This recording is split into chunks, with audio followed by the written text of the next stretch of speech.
The Man of Destiny ******* The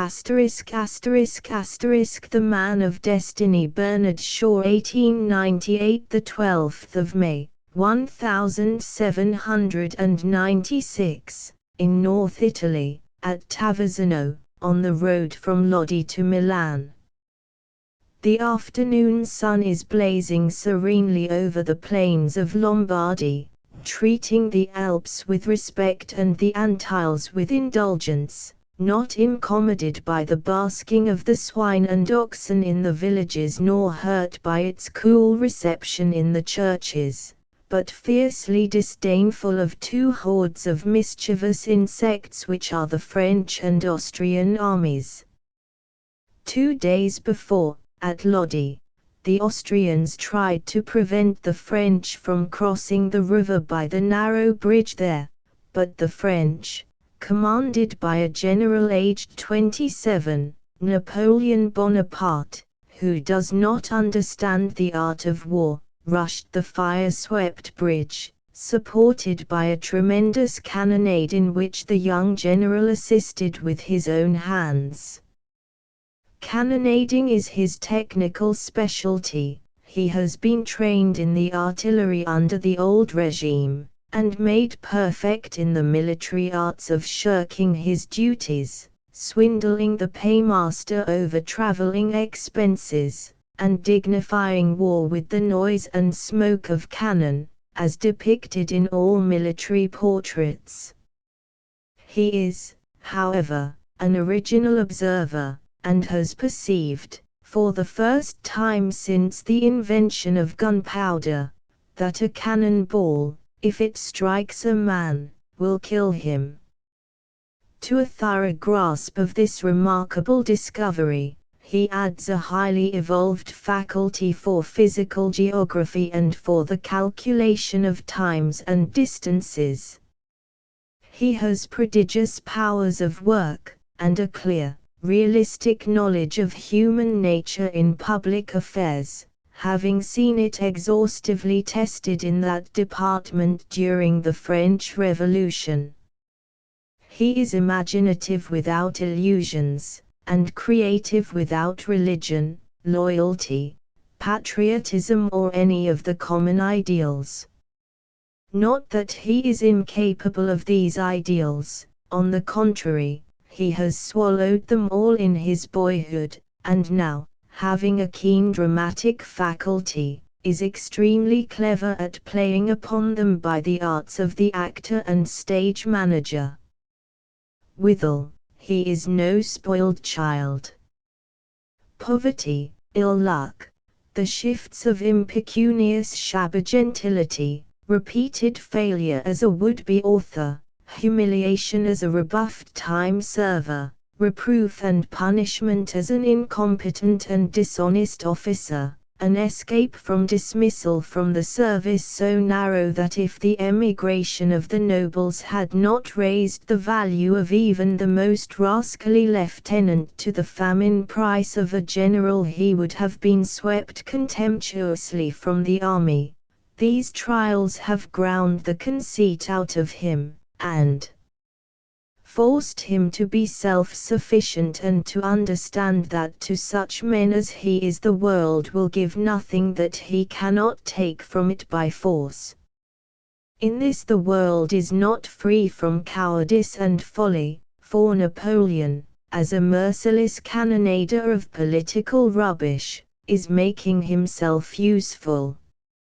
Indeed, it is even now impossible to live in England without sometimes feeling how much that country lost in not being conquered by him as well as by Julius Caesar. However, on this May afternoon in 1796, it is early days with him. He is only 26, and has but recently become a general, partly by using his wife to seduce the Directory, then governing France, partly by the scarcity of officers caused by the emigration as aforesaid, partly by his faculty of knowing a country, with all its roads, rivers, hills and valleys, as he knows the palm of his hand, and largely by that new faith of his in the efficacy of firing cannons at people. His army is, as to discipline, in a state which has so greatly shocked some modern writers before whom the following story has been enacted, that they, impressed with the later glory of El Emperor, have altogether refused to credit it. But Napoleon is not El Emperor yet. He has only just been dubbed Le Petit Caporal and is in the stage of gaining influence over his men by displays of pluck. He is not in a position to force his will on them, in orthodox military fashion, by the cat o' nine tails.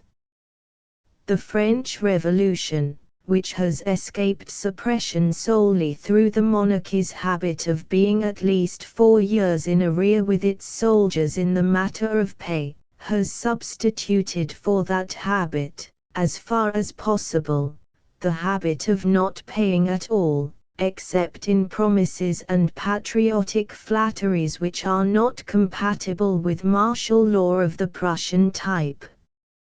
Napoleon has therefore approached the Alps in command of men without money, in rags, and consequently indisposed to stand much discipline, especially from upstart generals. This circumstance, which would have embarrassed an idealist soldier, has been worth 1,000 cannon to Napoleon. He has said to his army, "You have patriotism and courage, but you have no money, no clothes, and deplorably indifferent food. In Italy there are all these things, and glory as well, to be gained by a devoted army led by a general who regards loot as the natural right of the soldier. I am such a general. En avant, mes enfants." The result has entirely justified him. The army conquers Italy as the locusts conquered Cyprus. They fight all day and march all night, covering impossible distances and appearing in incredible places, not because every soldier carries a field marshal's baton in his knapsack, but because he hopes to carry at least half a dozen silver forks there next day. It must be understood, by the way, that the French army does not make war on the Italians. It is there to rescue them from the tyranny of their Austrian conquerors, and confer republican institutions on them, so that in incidentally looting them, it merely makes free with the property of its friends, who ought to be grateful to it, and perhaps would be if ingratitude were not the proverbial failing of their country. The Austrians, whom it fights, are a thoroughly respectable regular army, well disciplined, commanded by gentlemen trained and versed in the art of war, at the head of them Beaulieu, practicing the classic art of war under orders from Vienna, and getting horribly beaten by Napoleon, who acts on his own responsibility in defiance of professional precedents or orders from Paris. Even when the Austrians win a battle, all that is necessary is to wait until their routine obliges them to return to their quarters for afternoon tea, so to speak, and win it back again from them, a course pursued later on with brilliant success at Marengo.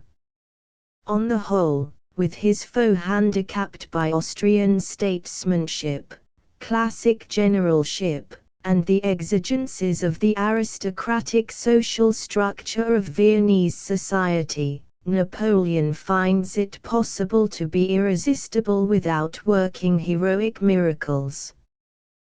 The world, however, likes miracles and heroes, and is quite incapable of conceiving the action of such forces as academic militarism or Viennese drawing roomism.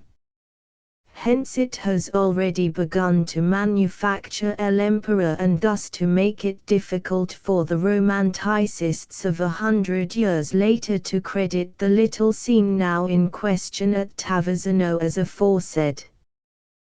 The best quarters at Tavazzano are at a little inn, the first house reached by travellers passing through the place from Milan to Lodi.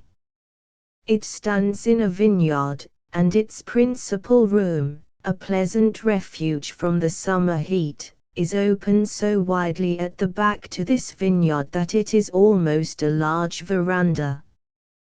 The bolder children, much excited by the alarums and excursions of the past few days, and by an irruption of French troops at 6 o'clock, know that the French commander has quartered himself in this room, and are divided between a craving to peep in at the front windows and a mortal terror of the sentinel, a young gentleman soldier, who, having no natural moustache, has had a most ferocious one painted on his face with boot-blacking by his sergeant.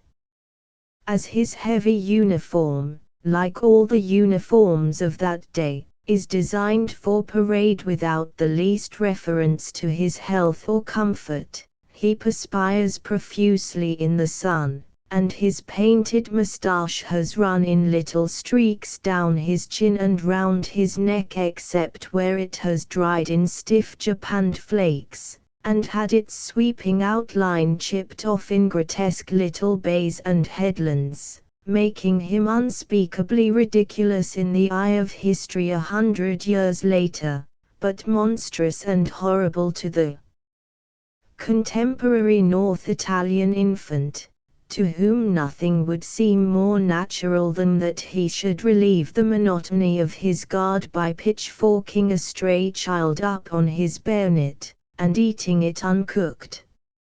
Nevertheless, one girl of bad character, in whom an instinct of privilege with soldiers is already dawning, does peep in at the safest window for a moment, before a glance and a clink from the sentinel sends her flying. Most of what she sees she has seen before: the vineyard at the back, with the old wine-press and a cart among the vines, the door close down on her right leading to the inn entry, the landlord's best sideboard, now in full action for dinner, further back on the same side, the fireplace on the other side, with a couch near it, and another door, leading to the inner rooms, between it and the vineyard, and the table in the middle with its repast of Milanese risotto, cheese, grapes, bread, olives, and a big wicked flask of red wine. The landlord, Giuseppe Grandi, is also no novelty. He is a swarthy, vivacious, shrewdly cheerful, black-curled, bullet-headed, grinning little man of 40. Naturally an excellent host, he is in quite special spirits this evening at his good fortune in having the French commander as his guest to protect him against the license of the troops, and actually sports a pair of gold earrings which he would otherwise have hidden carefully under the wine-press with his little equipment of silver plate. Napoleon, sitting facing her on the further side of the table, and Napoleon's hat, sword and riding whip lying on the couch, she sees for the first time. He is working hard, partly at his meal, which he has discovered how to dispatch, by attacking all the courses simultaneously, in 10 minutes. This practice is the beginning of his downfall, and partly at a map which he is correcting from memory, occasionally marking the position of the forces by taking a grape skin from his mouth and planting it on the map with his thumb like a wafer. He has a supply of writing materials before him mixed up in disorder with the dishes and cruets, and his long hair gets sometimes into the risotto gravy and sometimes into the ink. Giuseppe. Will your Excellency, Napoleon, intent on his map, but cramming himself mechanically with his left hand. Don't talk. I'm busy. Giuseppe, with perfect good humor. Excellency, I obey. Napoleon. Some red ink. Giuseppe. Alas! Excellency, there is none. Napoleon, with Corsican facetiousness. Kill something and bring me its blood. Giuseppe, grinning.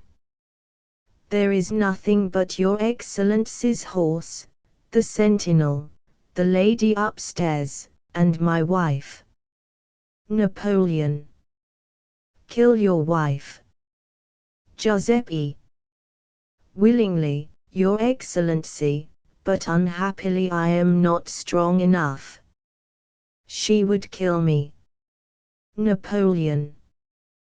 That will do equally well. Giuseppe. Your Excellency does me too much honor. Stretching his hand toward the flask. Perhaps some wine will answer your Excellency's purpose. Napoleon, hastily protecting the flask, and becoming quite serious. Wine. No, that would be waste.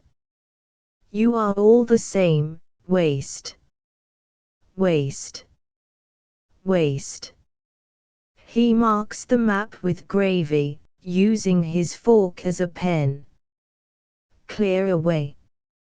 He finishes his wine, pushes back his chair, and uses his napkin, stretching his legs and leaning back, but still frowning and thinking. Giuseppe, clearing the table and removing the things to a tray on the sideboard. Every man to his trade, Excellency. We innkeepers have plenty of cheap wine, we think nothing of spilling it. You great generals have plenty of cheap blood, you think nothing of spilling it. Is it not so, Excellency? Napoleon. Blood costs nothing, wine costs money. He rises and goes to the fireplace. Giuseppe.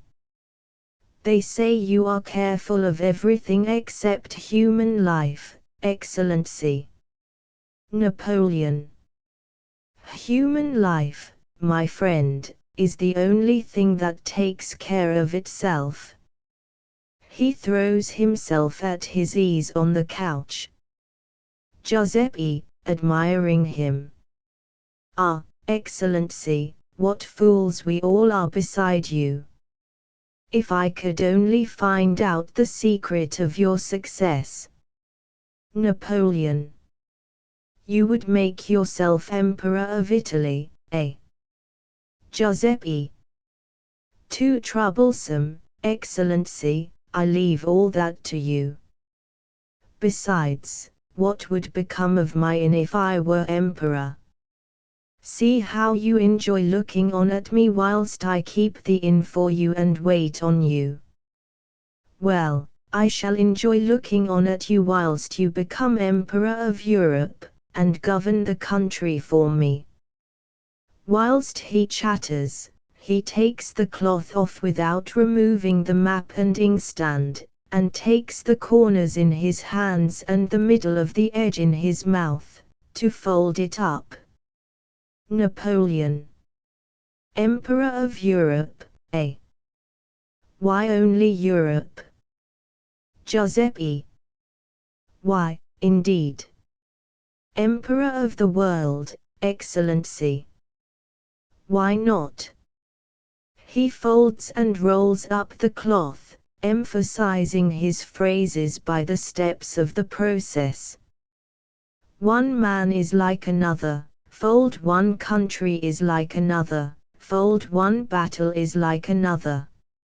At the last fold, he slaps the cloth on the table and deftly rolls it up, adding, by way of peroration, conquer one, conquer all. He takes the cloth to the sideboard, and puts it in a drawer. Napoleon. And govern for all, fight for all, be everybody's servant under cover of being everybody's master, Giuseppe. Giuseppe, at the sideboard. Excellency. Napoleon. I forbid you to talk to me about myself.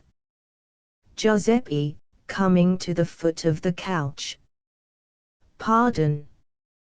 Your Excellency is so unlike other great men.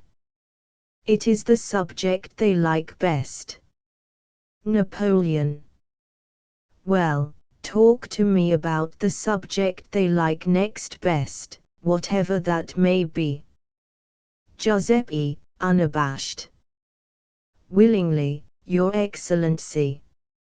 Has Your Excellency by any chance caught a glimpse of the lady upstairs? Napoleon promptly sits up and looks at him with an interest which entirely justifies the implied epigram. Napoleon. How old is she? Giuseppe. The right age, Excellency. Napoleon. Do you mean 17 or 30? Giuseppe. 30, Excellency. Napoleon. Good-looking. Giuseppe. I cannot see with Your Excellency's eyes, every man must judge that for himself. In my opinion, Excellency, a fine figure of a lady. Slyly. Shall I lay the table for her collation here? Napoleon, brusquely, rising. No, lay nothing here until the officer for whom I am waiting comes back. He looks at his watch, and takes to walking to and fro between the fireplace and the vineyard. Giuseppe, with conviction. Excellency, believe me, he has been captured by the accursed Austrians. He dare not keep you waiting if he were at liberty. Napoleon, turning at the edge of the shadow of the veranda. Giuseppe, if that turns out to be true, it will put me into such a temper that nothing short of hanging you and your whole household, including the lady upstairs, will satisfy me. Giuseppe. We are all cheerfully at Your Excellency's disposal, except the lady. I cannot answer for her, but no lady could resist you, General. Napoleon, sourly, resuming his march. Hm. You will never be hanged. There is no satisfaction in hanging a man who does not object to it. Giuseppe, sympathetically. Not the least in the world, Excellency, is there? Napoleon again looks at his watch, evidently growing anxious. Ah, one can see that you are a great man, General, you know how to wait. If it were a corporal now, or a sub-lieutenant, at the end of 3 minutes he would be swearing, fuming, threatening, pulling the house about our ears. Napoleon. Giuseppe, your flatteries are insufferable. Go and talk outside. He sits down again at the table, with his jaws in his hands, and his elbows propped on the map, poring over it with a troubled expression. Giuseppe. Willingly, Your Excellency. You shall not be disturbed. He takes up the tray and prepares to withdraw. Napoleon. The moment he comes back, send him to me. Giuseppe. Instantaneously, Your Excellency. A lady's voice, calling from some distant part of the inn. Giuseppe. The voice is very musical, and the two final notes make an ascending interval. Napoleon, startled. What's that? What's that? Giuseppe, resting the end of his tray on the table and leaning over to speak the more confidentially. The lady, Excellency. Napoleon, absently. Yes. What lady? Whose lady? Giuseppe.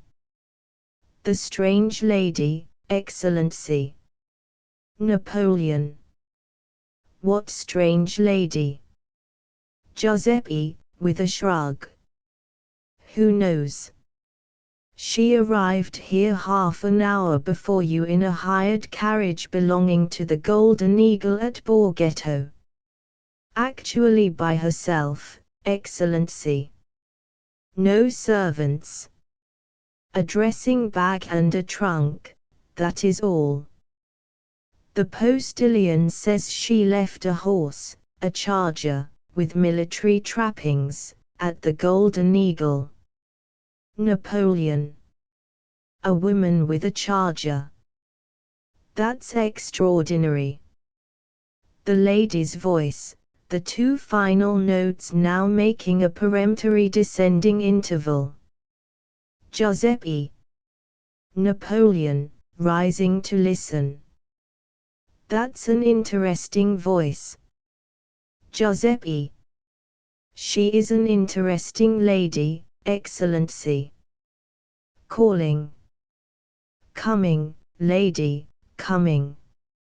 He makes for the inner door. Napoleon, arresting him with a strong hand on his shoulder. Stop. Let her come. Voice. Giuseppe.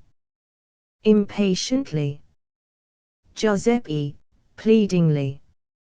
Let me go, Excellency. It is my point of honor as an innkeeper to come when I am called. I appeal to you as a soldier. A man's voice, outside, at the inn door, shouting. Here, someone. Hello. Landlord. Where are you? Somebody raps vigorously with a whip handle on a bench in the passage. Napoleon, suddenly becoming the commanding officer again and throwing Giuseppe off. There he is at last. Pointing to the inner door. Go. Attend to your business, the lady is calling you. He goes to the fireplace and stands with his back to it with a determined military air. Giuseppe, with bated breath, snatching up his tray. Certainly, Excellency. He hurries out by the inner door. The man's voice, impatiently. Are you all asleep here? The door opposite the fireplace is kicked rudely open, and a dusty sub-lieutenant bursts into the room. He is a chuckle-headed young man of 24, with the fair, delicate, clear skin of a man of rank, and a self-assurance on that ground which the French Revolution has failed to shake in the smallest degree. He has a thick silly lip, an eager credulous eye, an obstinate nose, and a loud confident voice. A young man without fear, without reverence, without imagination, without sense, hopelessly insusceptible to the Napoleonic or any other idea, stupendously egotistical, eminently qualified to rush in where angels fear to tread, yet of a vigorous babbling vitality which bustles him into the thick of things. He is just now boiling with vexation, attributable by a superficial observer to his impatience at not being promptly attended to by the staff of the inn, but in which a more discerning eye can perceive a certain moral depth, indicating a more permanent and momentous grievance. On seeing Napoleon, he is sufficiently taken aback to check himself and salute, but he does not betray by his manner any of that prophetic consciousness of Marengo and Austerlitz, Waterloo and St. Helena, or the Napoleonic pictures of Diderot and Meissonier, which modern culture will instinctively expect from him. Napoleon, sharply. Well, sir, here you are at last. Your instructions were that I should arrive here at 6, and that I was to find you waiting for me with my mail from Paris and with dispatches. It is now 20 minutes to 8. You were sent on this service as a hard rider with the fastest horse in the camp. You arrive 100 minutes late, on foot.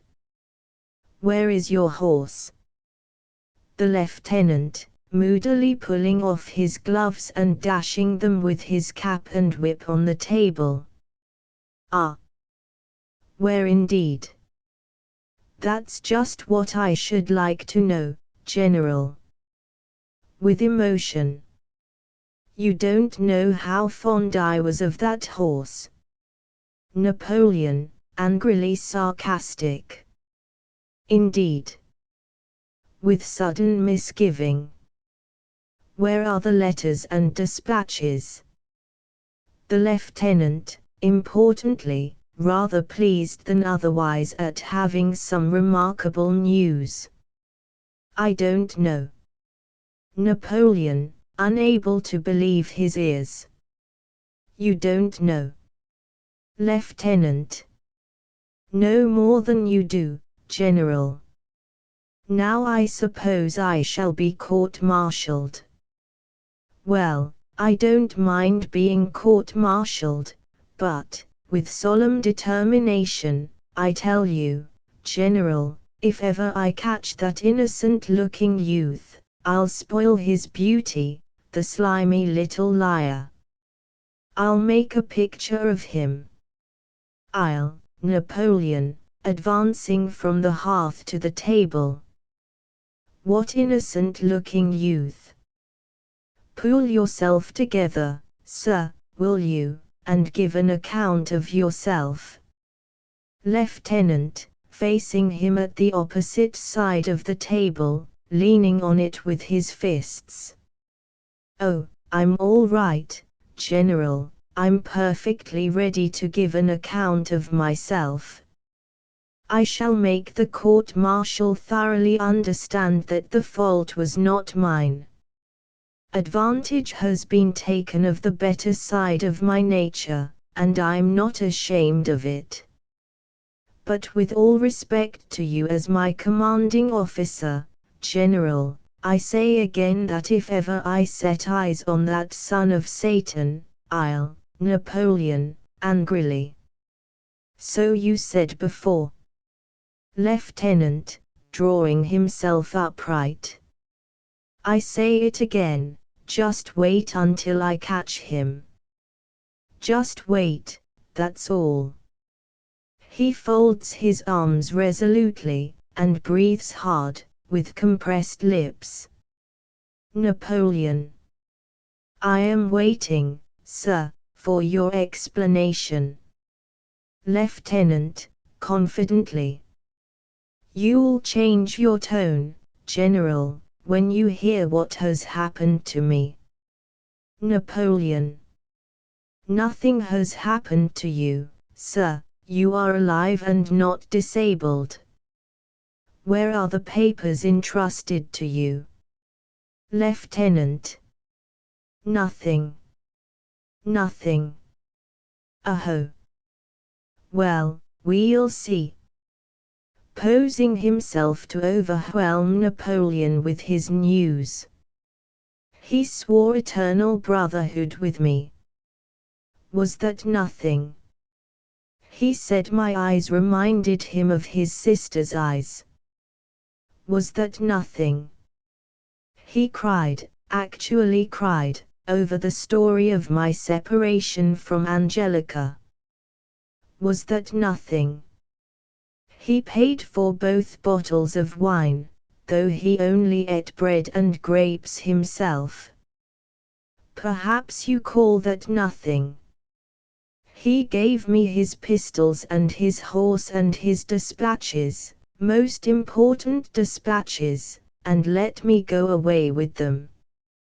Triumphantly, seeing that he has reduced Napoleon to blank stupefaction. Was that nothing? Napoleon, enfeebled by astonishment. What did he do that for? Lieutenant, as if the reason were obvious. To show his confidence in me. Napoleon's jaw does not exactly drop, but its hinges become nerveless. The lieutenant proceeds with honest indignation. And I was worthy of his confidence, I brought them all back honorably. But would you believe it, when I trusted him with my pistols, and my horse, and my dispatches, Napoleon, enraged. What the devil did you do that for? Lieutenant. Why, to show my confidence in him, of course. And he betrayed it, abused it, never came back. The thief. The swindler. The heartless, treacherous little blackguard. You call that nothing, I suppose. But look here, General, again resorting to the table with his fist for greater emphasis. You may put up with this outrage from the Austrians if you like, but speaking for myself personally, I tell you that if ever I catch Napoleon, turning on his heel in disgust and irritably resuming his march to and fro. Yes, you have said that more than once already. Lieutenant, excitedly. More than once. I'll say it 50 times, and what's more, I'll do it. You'll see, General. I'll show my confidence in him, so I will. I'll, Napoleon. Yes, yes, sir, no doubt you will. What kind of man was he? Lieutenant. Well, I should think you ought to be able to tell from his conduct the sort of man he was. Napoleon. PSH. What was he like? Lieutenant. Like. He's like, well, you ought to have just seen the fellow, that will give you a notion of what he was like. He won't be like it 5 minutes after I catch him, for I tell you that if ever, Napoleon, shouting furiously for the innkeeper.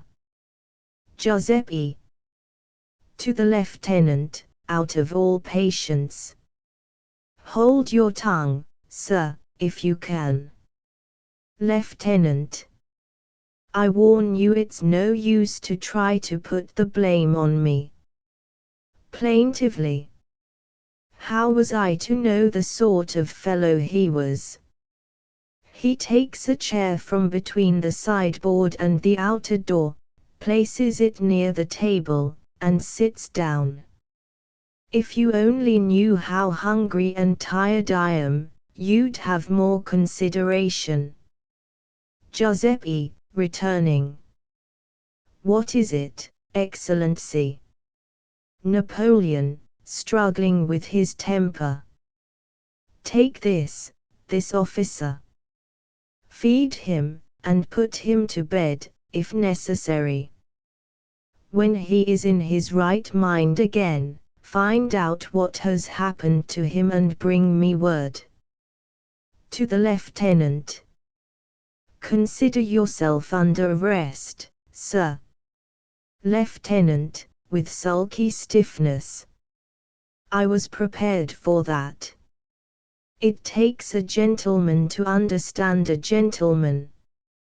He throws his sword on the table. Giuseppe takes it up and politely offers it to Napoleon, who throws it violently on the couch. Giuseppe, with sympathetic concern. Have you been attacked by the Austrians, Lieutenant? Dear, dear, dear. Lieutenant, contemptuously. Attacked. I could have broken his back between my finger and thumb. I wish I had, now. No, it was by appealing to the better side of my nature, that's what I can't get over. He said he'd never met a man he liked so much as me. He put his handkerchief round my neck because a gnat bit me, and my stock was chafing it. Look. He pulls a handkerchief from his stock. Giuseppe takes it and examines it. Giuseppe, to Napoleon. A lady's handkerchief, Excellency. He smells it. Perfumed. Napoleon. A. He takes it and looks at it attentively. H.M. He smells it. Ha. He walks thoughtfully across the room, looking at the handkerchief, which he finally sticks in the breast of his coat. Lieutenant. Good enough for him, anyhow. I noticed that he had a woman's hands when he touched my neck, with his coaxing, fawning ways, the mean, effeminate little hound. Lowering his voice with thrilling intensity. But mark my words, General. If ever, the lady's voice, outside, as before. Giuseppe. Lieutenant, petrified. What was that? Giuseppe. Only a lady upstairs, Lieutenant, calling me. Lieutenant. Lady. Voice. Giuseppe, Giuseppe, where are you? Lieutenant, murderously. Give me that sword. He strides to the couch, snatches the sword, and draws it. Giuseppe, rushing forward and seizing his right arm. What are you thinking of, Lieutenant? It's a lady, don't you hear that it's a woman's voice? Lieutenant. It's his voice, I tell you. Let me go. He breaks away, and rushes to the inner door. It opens in his face, and the strange lady steps in. She is a very attractive lady, tall and extraordinarily graceful, with a delicately intelligent, apprehensive, questioning face, perception in the brow, sensitiveness in the nostrils, character in the chin, all keen, refined, and original. She is very feminine, but by no means weak. The lithe, tender figure is hung on a strong frame. The hands and feet, neck and shoulders, are no fragile ornaments, but of full size in proportion to her stature, which considerably exceeds that of Napoleon and the innkeeper, and leaves her at no disadvantage with the lieutenant. Only her elegance and radiant charm keep the secret of her size and strength. She is not, judging by her dress, an admirer of the latest fashions of the Directory, or perhaps she uses up her old dresses for traveling. At all events she wears no jacket with extravagant lapels, no Greco-Italian sham-chiton, nothing, indeed, that the Princess de Lamballe might not have worn. Her dress of flowered silk is long-waisted, with a Watteau pleat behind, but with the panniers reduced to mere rudiments, as she is too tall for them. It is cut low in the neck, where it is eked out by a creamy fichu. She is fair, with golden brown hair and grey eyes. She enters with the self-possession of a woman accustomed to the privileges of rank and beauty. The innkeeper, who has excellent natural manners, is highly appreciative of her. Napoleon, on whom her eyes first fall, is instantly smitten self-conscious. His color deepens, he becomes stiffer and less at ease than before. She perceives this instantly, and, not to embarrass him, turns in an infinitely well-bred manner to pay the respect of a glance to the other gentleman, who is staring at her dress, as at the earth's final masterpiece of treacherous dissimulation, with feelings altogether inexpressible and indescribable. As she looks at him, she becomes deadly pale. There is no mistaking her expression, a revelation of some fatal error utterly unexpected, has suddenly appalled her in the midst of tranquility, security and victory. The next moment a wave of color rushes up from beneath the creamy fichu and drowns her whole face. One can see that she is blushing all over her body. Even the lieutenant, ordinarily incapable of observation, and just now lost in the tumult of his wrath, can see a thing when it is painted red for him.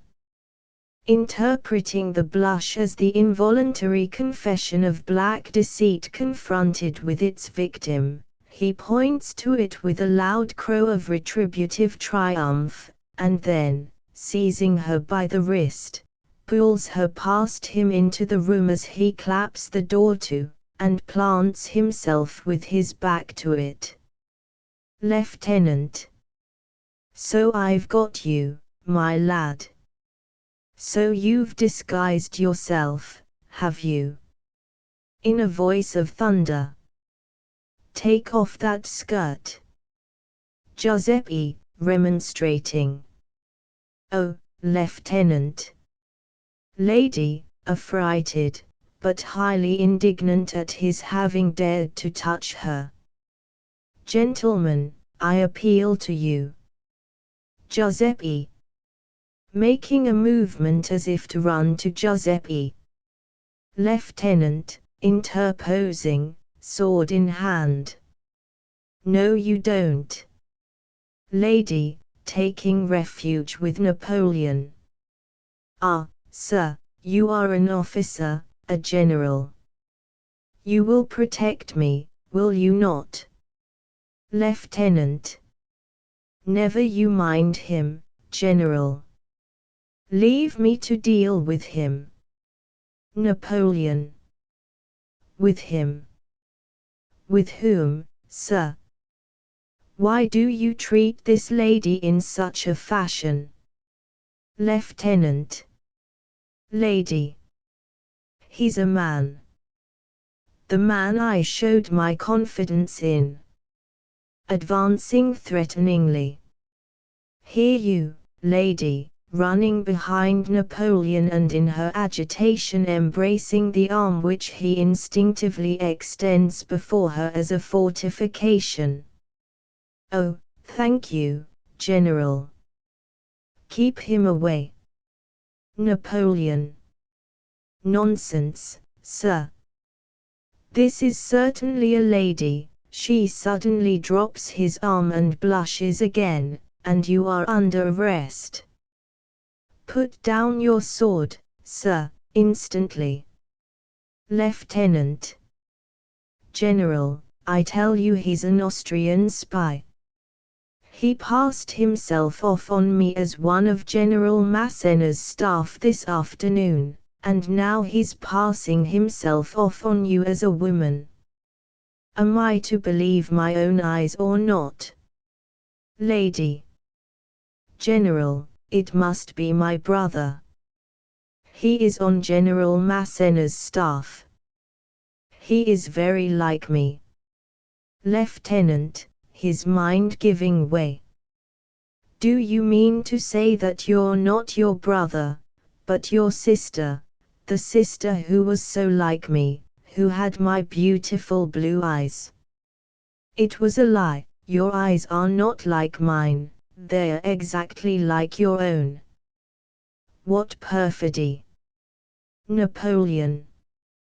Lieutenant, will you obey my orders and leave the room, since you are convinced at last that this is no gentleman? Lieutenant. Gentleman? I should think not. No gentleman would have abused my confit, Napoleon, out of all patience.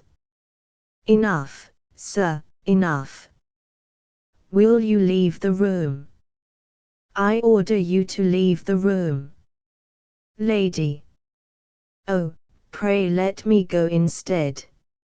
Napoleon, dryly. Excuse me, madam.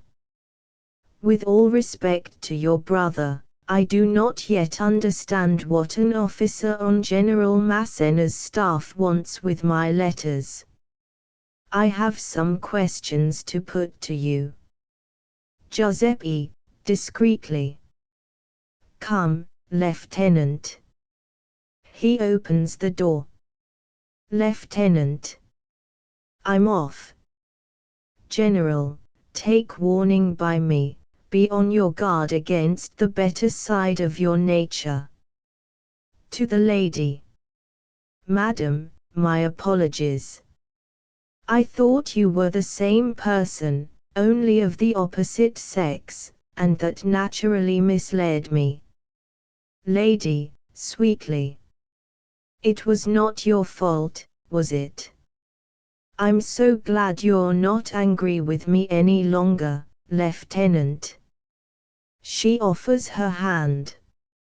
Lieutenant, bending gallantly to kiss it. Oh, madam, not the Lee, checking himself and looking at it. You have your brother's hand.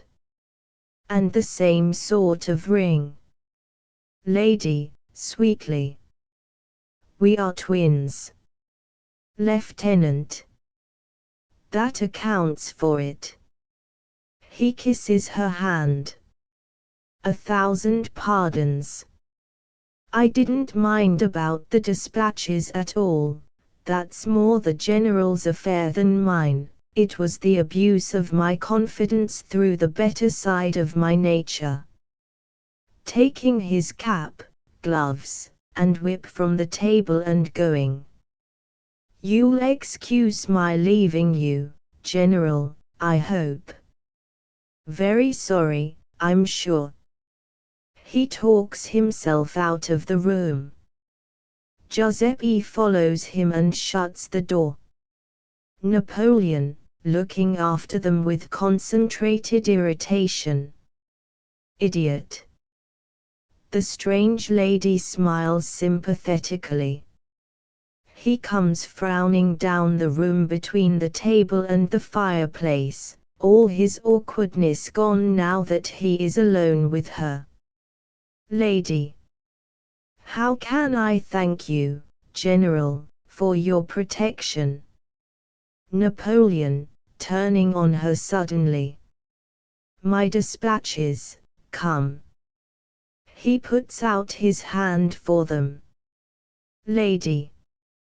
General. She involuntarily puts her hands on her fichu as if to protect something there. Napoleon. You tricked that blockhead out of them. You disguised yourself as a man. I want my dispatches. They are there in the bosom of your dress, under your hands. Lady, quickly removing her hands. Oh, how unkindly you are speaking to me. She takes her handkerchief from her fichu. You frighten me. She touches her eyes as if to wipe away a tear. Napoleon. I see you don't know me, madam, or you would save yourself the trouble of pretending to cry. Lady, producing an effect of smiling through her tears. Yes, I do know you. You are the famous General Bonaparte. She gives the name a marked Italian pronunciation, Buonaparte. Napoleon, angrily, with the French pronunciation. Bonaparte, madam, Bonaparte. The papers, if you please. Lady. But I assure you, he snatches the handkerchief rudely from her. General. Indignantly. Napoleon, taking the other handkerchief from his breast. You were good enough to lend one of your handkerchiefs to my lieutenant when you robbed him. He looks at the two handkerchiefs. They match one another. He smells them. The same scent. He flings them down on the table. I am waiting for the dispatches. I shall take them, if necessary, with as little ceremony as the handkerchief. This historical incident was used 80 years later, by M. Victorien Sardou, in his drama entitled Dora. Lady, in dignified reproof. General, do you threaten women? Napoleon, bluntly. Yes. Lady, disconcerted, trying to gain time. But I don't understand. Napoleon.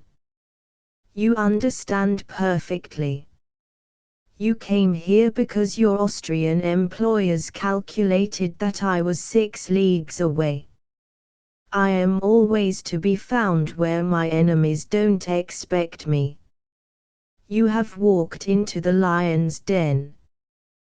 Come, you are a brave woman. Be a sensible one, I have no time to waste. The papers. He advances a step ominously. Lady, breaking down in the childish rage of impotence, and throwing herself in tears on the chair left beside the table by the lieutenant. I brave. How little you know. I have spent the day in an agony of fear. I have a pain here from the tightening of my heart at every suspicious look, every threatening movement. Do you think everyone is as brave as you? Oh, why will not you brave people do the brave things? Why do you leave them to us, who have no courage at all? I'm not brave, I shrink from violence, danger makes me miserable. Napoleon, interested. Then why have you thrust yourself into danger? Lady. Because there is no other way, I can trust nobody else. And now it is all useless, all because of you, who have no fear, because you have no heart, no feeling, no. She breaks off, and throws herself on her knees. General, let me go without asking any questions. You shall have your dispatches and letters, I swear it. Napoleon, holding out his hand. Yes, I am waiting for them. She gasps, daunted by his ruthless promptitude into despair of moving him by cajolery, But as she looks up perplexedly at him, it is plain that she is racking her brains for some device to outwit him. He meets her regard inflexibly. "Lady," rising at last with a quiet little sigh, "I will get them for you. They are in my room." She turns to the door. "Napoleon." "I shall accompany you, madam." "Lady," drawing herself up with a noble air of offended delicacy, "I cannot permit you, General, to enter my chamber." "Napoleon." "Then you shall stay here, madam, whilst I have your chamber searched for my papers." Lady, spitefully, openly giving up her plan. "You may save yourself the trouble. They are not there." Napoleon. "No, I have already told you where they are." Pointing to her breast. Lady, with pretty piteousness. "General, I only want to keep one little private letter." "Only one?" "Let me have it." Napoleon, cold and stern. "Is that a reasonable demand, madam?" Lady, encouraged by his not refusing point blank. "No, but that is why you must grant it." "Are your own demands reasonable?" "Thousands of lives for the sake of your victories, your ambitions, your destiny. And what I ask is such a little thing. And I am only a weak woman, and you a brave man." She looks at him with her eyes full of tender pleading and is about to kneel to him again. Napoleon, brusquely. "Get up, get up." He turns moodily away and takes a turn across the room, pausing for a moment to say, over his shoulder, "You're talking nonsense, and you know it." She gets up and sits down in almost listless despair on the couch. When he turns and sees her there, he feels that his victory is complete, and that he may now indulge in a little play with his victim. He comes back and sits beside her. She looks alarmed and moves a little away from him, but a ray of rallying hope beams from her eye. He begins like a man enjoying some secret joke. "How do you know I am a brave man?" Lady, amazed. "You. General Bonaparte." Italian pronunciation. Napoleon. "Yes, I, General Bonaparte," emphasizing the French pronunciation.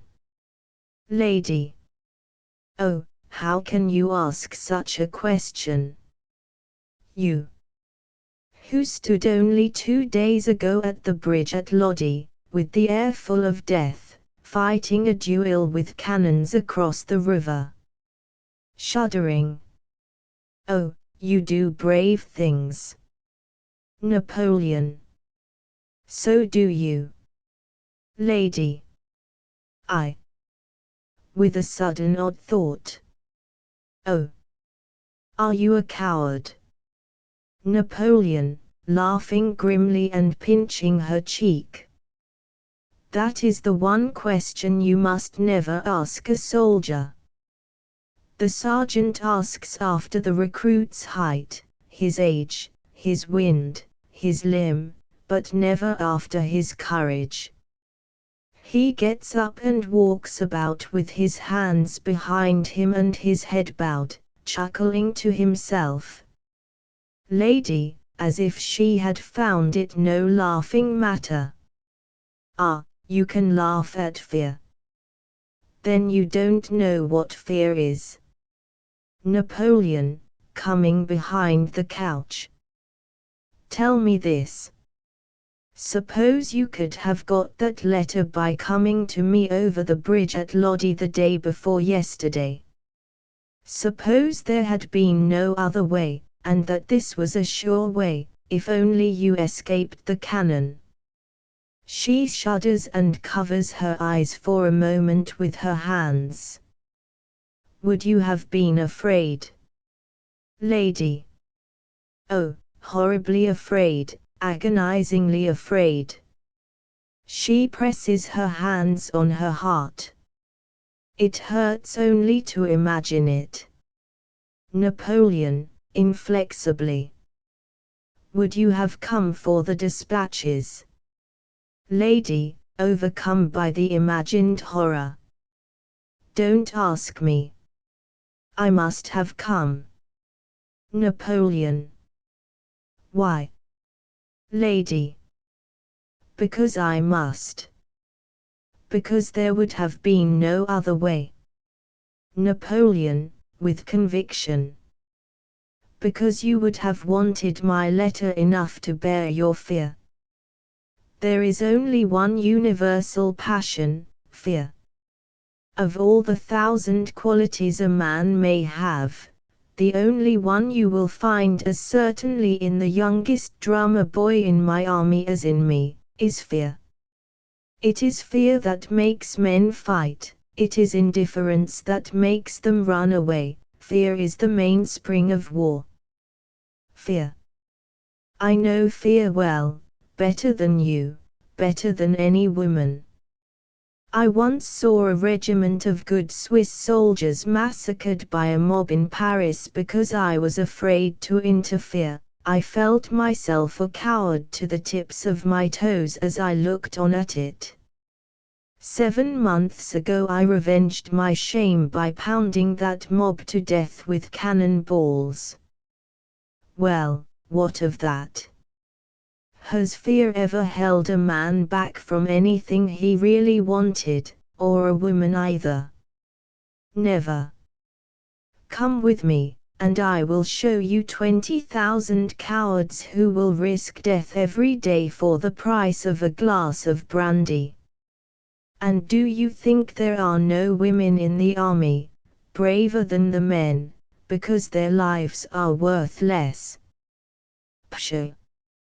I think nothing of your fear or your bravery. If you had had to come across to me at Lodi, you would not have been afraid. Once on the bridge, every other feeling would have gone down before the necessity for making your way to my side and getting what you wanted. And now, suppose you had done all this. Suppose you had come safely out with that letter in your hand, knowing that when the hour came, your fear had tightened, not your heart, but your grip of your own purpose, that it had ceased to be fear, and had become strength, penetration, vigilance, iron resolution. How would you answer then if you were asked whether you were a coward? Lady, rising. Ah, you are a hero, a real hero. Napoleon. Pooh! There's no such thing as a real hero. He strolls down the room, making light of her enthusiasm, but by no means displeased with himself for having evoked it. Lady. Ah, yes, there is. There is a difference between what you call my bravery and yours. You wanted to win the Battle of Lodi for yourself and not for anyone else, didn't you? Napoleon. Of course. Suddenly recollecting himself. Stop, no. He pulls himself piously together, and says, like a man conducting a religious service, I am only the servant of the French Republic, following humbly in the footsteps of the heroes of classical antiquity. I win battles for humanity, for my country, not for myself. Lady, disappointed. Oh, then you are only a womanish hero, after all. She sits down again, all her enthusiasm gone, her elbow on the end of the couch, and her cheek propped on her hand. Napoleon, greatly astonished. Womanish. Lady, listlessly. Yes, like me. With deep melancholy. Do you think that if I only wanted those dispatches for myself, I dare venture into a battle for them? No, if that were all, I should not have the courage to ask to see you at your hotel, even. My courage is mere slavishness, it is of no use to me for my own purposes. It is only through love, through pity, through the instinct to save and protect someone else, that I can do the things that terrify me. Napoleon, contemptuously. Pshaw! He turns slightingly away from her. Lady. Aha! Now you see that I'm not really brave. Relapsing into petulant listlessness. But what right have you to despise me if you only win your battles for others? For your country. Through patriotism. That is what I call womanish, it is so like a Frenchman. Napoleon, furiously. I am no Frenchman. Lady, innocently. I thought you said you won the Battle of Lodi for your country, General Bew. Shall I pronounce it in Italian or French? Napoleon. You are presuming on my patience, madam. I was born a French subject, but not in France. Lady, folding her arms on the end of the couch, and leaning on them with a marked access of interest in him. You were not born a subject at all, I think. Napoleon, greatly pleased, starting on a fresh march. Eh? You think not? Lady. I am sure of it. Napoleon. Well, perhaps not. The self-complacency of his assent catches his own ear. He stops short, reddening. Then, composing himself into a solemn attitude, modeled on the heroes of classical antiquity, he takes a high moral tone.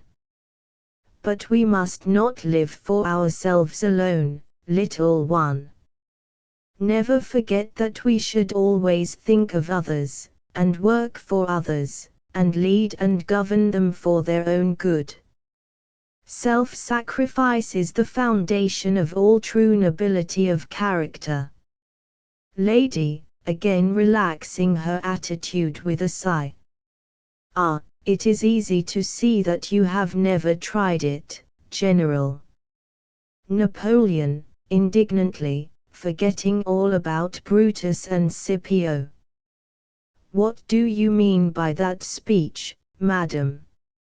Lady. Haven't you noticed that people always exaggerate the value of the things they haven't got? The poor think they only need riches to be quite happy and good. Everybody worships truth, purity, unselfishness, for the same reason, because they have no experience of them. Oh, if they only knew! Napoleon, with angry derision.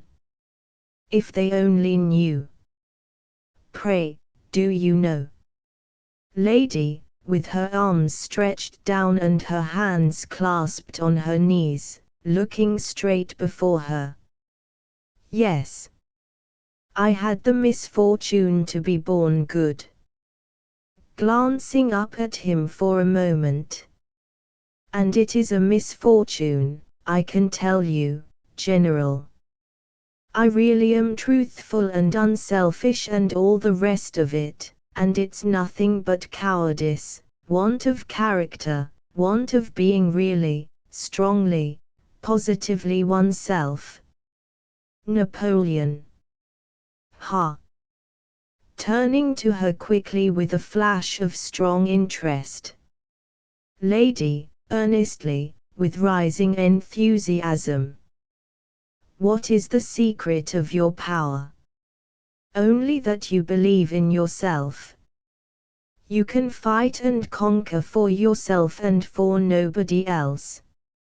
You are not afraid of your own destiny. You teach us what we all might be if we had the will and courage, and that, suddenly sinking on her knees before him, is why we all begin to worship you. She kisses his hands. Napoleon, embarrassed. Tut, tut. Pray rise, madam. Lady. Do not refuse my homage, it is your right. You will be Emperor of France. Napoleon, hurriedly. Take care. Treason. Lady, insisting. Yes, Emperor of France, then of Europe, perhaps of the world. I am only the first subject to swear allegiance. Again kissing his hand. My Emperor. Napoleon, overcome, raising her. Pray, pray. No, no, little one, this is folly. Come, be calm, be calm. Petting her. There, my girl. Lady, struggling with happy tears. Yes, I know it is an impertinence in me to tell you what you must know far better than I do. But you are not angry with me, are you? Napoleon. Angry? No, no, not a bit, not a bit. Come, you are a very clever and sensible and interesting little woman. He pats her on the cheek. Shall we be friends? Lady, enraptured. Your friend. You will let me be your friend. Oh. She offers him both her hands with a radiant smile. You see, I show my confidence in you. Napoleon, with a yell of rage, his eyes flashing. What? Lady. What's the matter? Napoleon. Show your confidence in me. So that I may show my confidence in you in return by letting you give me the slip with the dispatches, eh? Ah, Delilah, Delilah, you have been trying your tricks on me, and I have been as great a gull as my jackass of a lieutenant. He advances threateningly on her. Come, the dispatches. Quick, I am not to be trifled with now. Lady, flying round the couch. General, Napoleon. Quick, I tell you. He passes swiftly up the middle of the room and intercepts her as she makes for the vineyard. Lady, at bay, confronting him. You dare address me in that tone? Napoleon. Dare. Lady. Yes, dare. Who are you that you should presume to speak to me in that coarse way? Oh, the vile, vulgar Corsican adventurer comes out in you very easily. Napoleon, beside himself. You she-devil. Savagely. Once more, and only once, will you give me those papers or shall I tear them from you, by force? Lady, letting her hands fall. tear them from me, by force. As he glares at her like a tiger about to spring, she crosses her arms on her breast in the attitude of a martyr.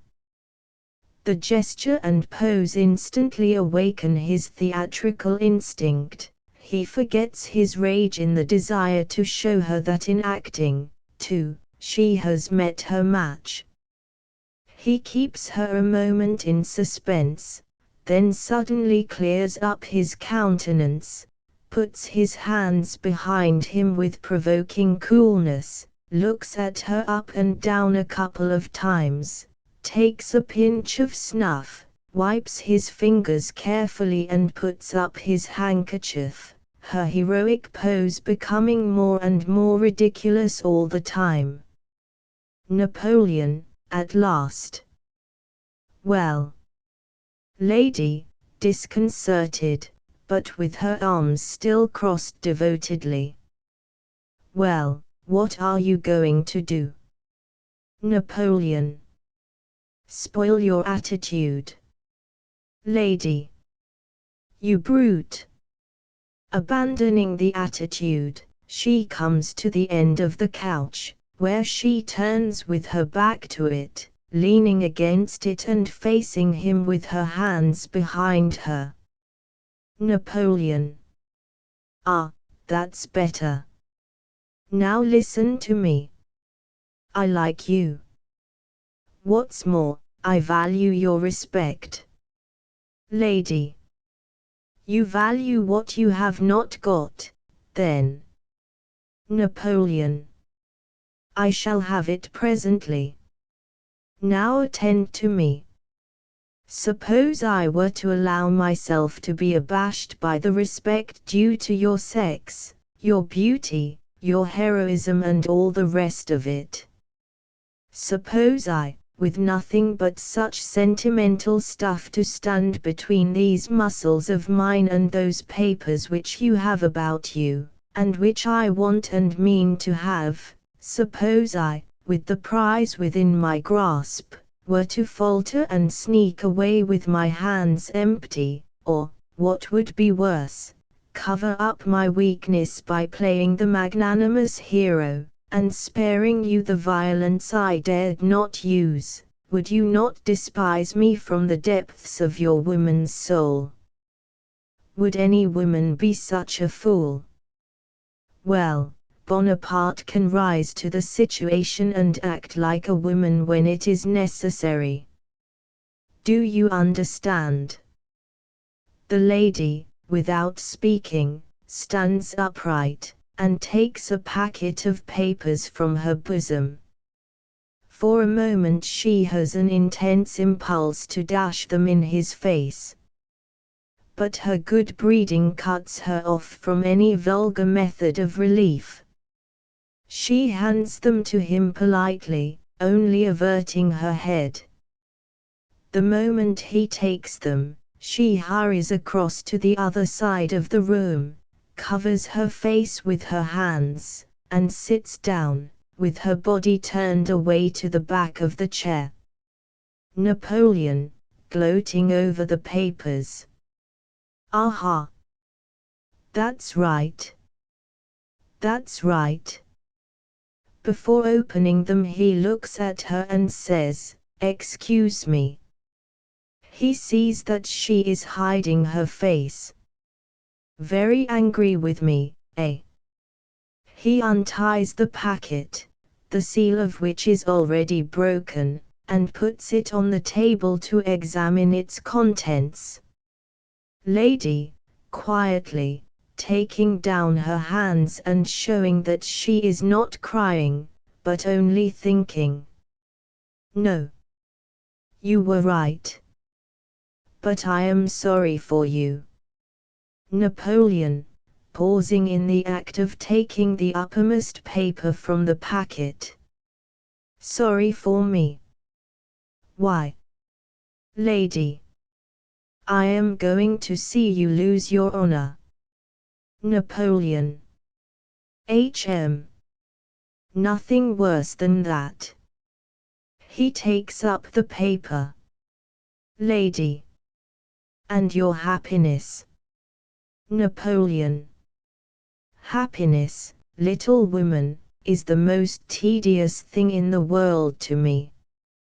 Should I be what I am if I cared for happiness? Anything else? Lady. Nothing, he interrupts her with an exclamation of satisfaction. She proceeds quietly, except that you will cut a very foolish figure in the eyes of France. Napoleon, quickly. What? The hand holding the paper involuntarily drops. The lady looks at him enigmatically in tranquil silence. He throws the letter down and breaks out into a torrent of scolding. What do you mean? Eh? Are you at your tricks again? Do you think I don't know what these papers contain? I'll tell you. First, my information as to Beaulieu's retreat. There are only two things he can do, leather-brained idiot that he is: shut himself up in Mantua or violate the neutrality of Venice by taking Peschiera. You are one of old Leatherbrain's spies. He has discovered that he has been betrayed, and has sent you to intercept the information at all hazards, as if that could save him from me, the old fool. The other papers are only my usual correspondence from Paris, of which you know nothing. Lady, prompt and businesslike. General, let us make a fair division. Take the information your spies have sent you about the Austrian army, and give me the Paris correspondence. That will content me. Napoleon, his breath taken away by the coolness of the proposal. A fair deal, he gasps. It seems to me, madam, that you have come to regard my letters as your own property, of which I am trying to rob you. Lady, earnestly. No, on my honor I ask for no letter of yours, not a word that has been written by you or to you. That packet contains a stolen letter, a letter written by a woman to a man not her husband, a letter that means disgrace, infamy, Napoleon. A love letter. Lady, bittersweetly. What else but a love letter could stir up so much hate? Napoleon. Why is it sent to me? To put the husband in my power, eh? Lady. No, no, it can be of no use to you. I swear that it will cost you nothing to give it to me. It has been sent to you out of sheer malice, solely to injure the woman who wrote it. Napoleon. Then why not send it to her husband instead of to me? Lady, completely taken aback. Oh. Sinking back into the chair. I don't know. She breaks down. Napoleon. Aha! I thought so, a little romance to get the papers back. He throws the packet on the table and confronts her with cynical good humor. Tobacco, little woman, I can't help admiring you. If I could lie like that, it would save me a great deal of trouble. Lady, wringing her hands. Oh, how I wish I really had told you some lie. You would have believed me then. The truth is the one thing that nobody will believe. Napoleon, with coarse familiarity, treating her as if she were a vivandière. Capital. Capital. He puts his hands behind him on the table, and lifts himself onto it, sitting with his arms akimbo and his legs wide apart. Come, I am a true Corsican in my love for stories. But I could tell them better than you if I set my mind to it. Next time you are asked why a letter compromising a wife should not be sent to her husband, answer simply that the husband would not read it. Do you suppose, little innocent, that a man wants to be compelled by public opinion to make a scene, to fight a duel, to break up his household, to injure his career by a scandal, when he can avoid it all by taking care not to know? Lady, revolted. Suppose that packet contained a letter about your own wife. Napoleon, offended, coming off the table. You are impertinent, madam. Lady, humbly. I beg you're above suspicion. Napoleon, with a deliberate assumption of superiority. You have committed an indiscretion. I pardon you. In future, do not permit yourself to introduce real persons in your romances. Lady, politely ignoring a speech which is to her only a breach of good manners, and rising to move towards the table. General, there really is a woman's letter there. Pointing to the packet. Give it to me. Napoleon, with brute conciseness, moving so as to prevent her getting too near the letters. Why? Lady.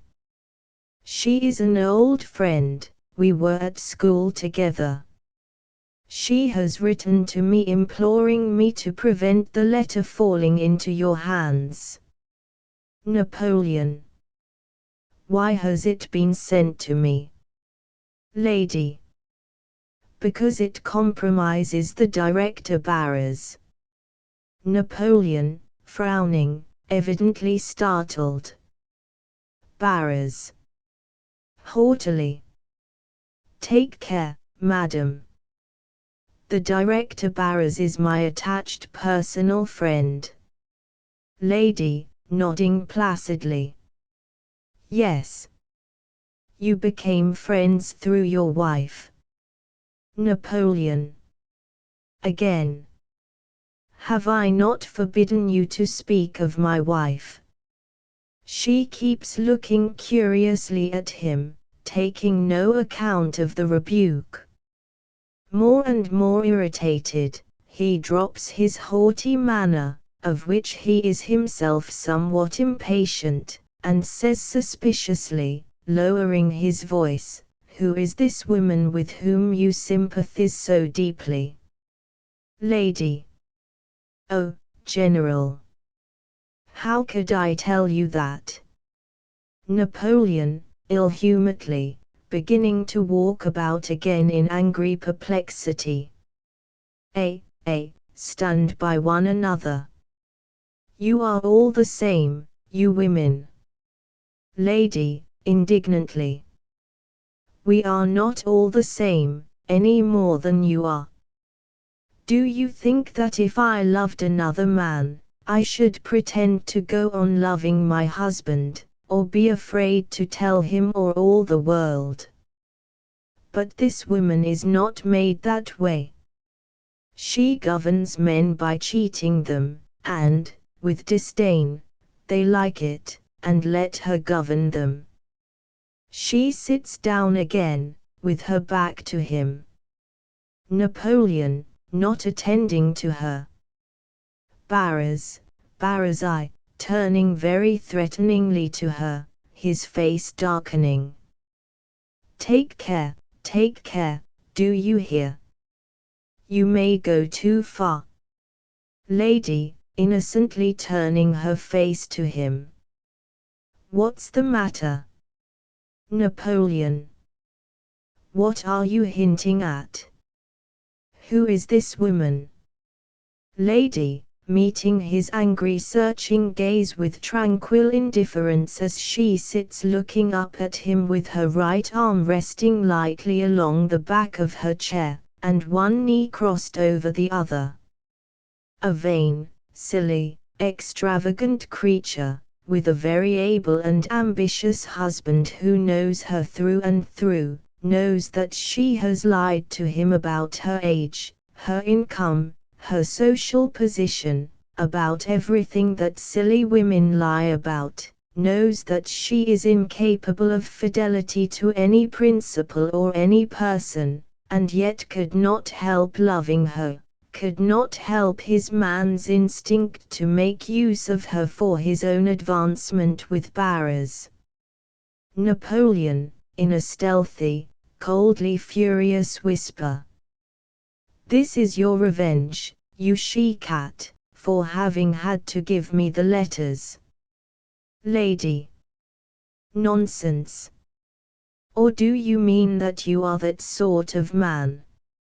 Napoleon, exasperated, clasps his hands behind him, his fingers twitching, and says, as he walks irritably away from her to the fireplace, "This woman will drive me out of my senses." To her. Begone. Lady, seated immovably. Not without that letter. Napoleon. Begone, I tell you. Walking from the fireplace to the vineyard and back to the table. You shall have no letter. I don't like you. You're a detestable woman, and as ugly as Satan. I don't choose to be pestered by strange women. Be off. He turns his back on her. In quiet amusement, she leans her cheek on her hand and laughs at him. He turns again, angrily mocking her. Ha! Ha! Ha! What are you laughing at? Lady. At you, General. I have often seen persons of your sex getting into a pet and behaving like children, but I never saw a really great man do it before. Napoleon, brutally, flinging the words in her face. Pooh, flattery. Flattery. Coarse, impudent flattery. Lady, springing up with a bright flush in her cheeks. Oh, you are too bad. Keep your letters. Read the story of your own dishonor in them, and much good may they do you. Goodbye. She goes indignantly towards the inner door. Napoleon. My own. Stop. Come back. Come back, I order you. She proudly disregards his savagely peremptory tone and continues on her way to the door. He rushes at her, seizes her by the wrist, and drags her back. Now, what do you mean? Explain. Explain, I tell you, or, threatening her. She looks at him with unflinching defiance. Ah ah ah ah. You obstinate devil, you. Why can't you answer a civil question? Lady, deeply offended by his violence. Why do you ask me? You have the explanation. Napoleon. Where? Lady, pointing to the letters on the table. There.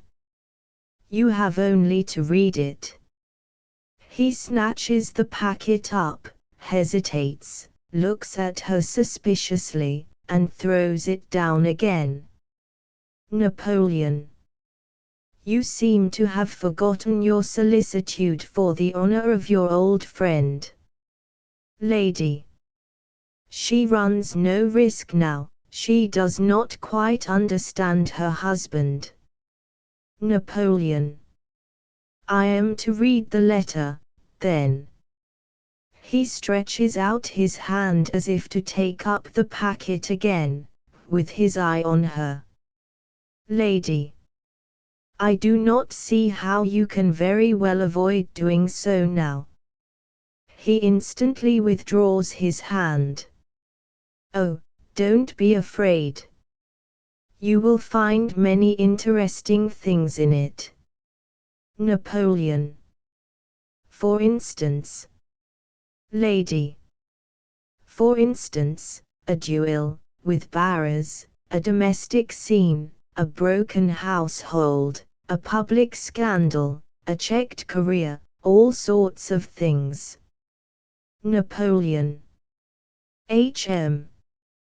He looks at her, takes up the packet and looks at it, pursing his lips and balancing it in his hand, looks at her again, passes the packet into his left hand and puts it behind his back, raising his right to scratch the back of his head as he turns and goes up to the edge of the vineyard, where he stands for a moment looking out into the vines, deep in thought. The lady watches him in silence, somewhat slightingly. Suddenly he turns and comes back again, full of force and decision. I grant your request, madam. Your courage and resolution deserve to succeed. Take the letters for which you have fought so well, and remember henceforth that you found the vile, vulgar Corsican adventurer as generous to the vanquished after the battle as he was resolute in the face of the enemy before it. He offers her the packet. Lady, without taking it, looking hard at him. What are you at now, I wonder? He dashes the packet furiously to the floor. Aha! I've spoiled that attitude, I think. She makes him a pretty mocking curtsy. Napoleon, snatching it up again. Will you take the letters and begone, advancing and thrusting them upon her? Lady, escaping round the table. No, I don't want letters. Napoleon. 10 minutes ago, nothing else would satisfy you. Lady, keeping the table carefully between them.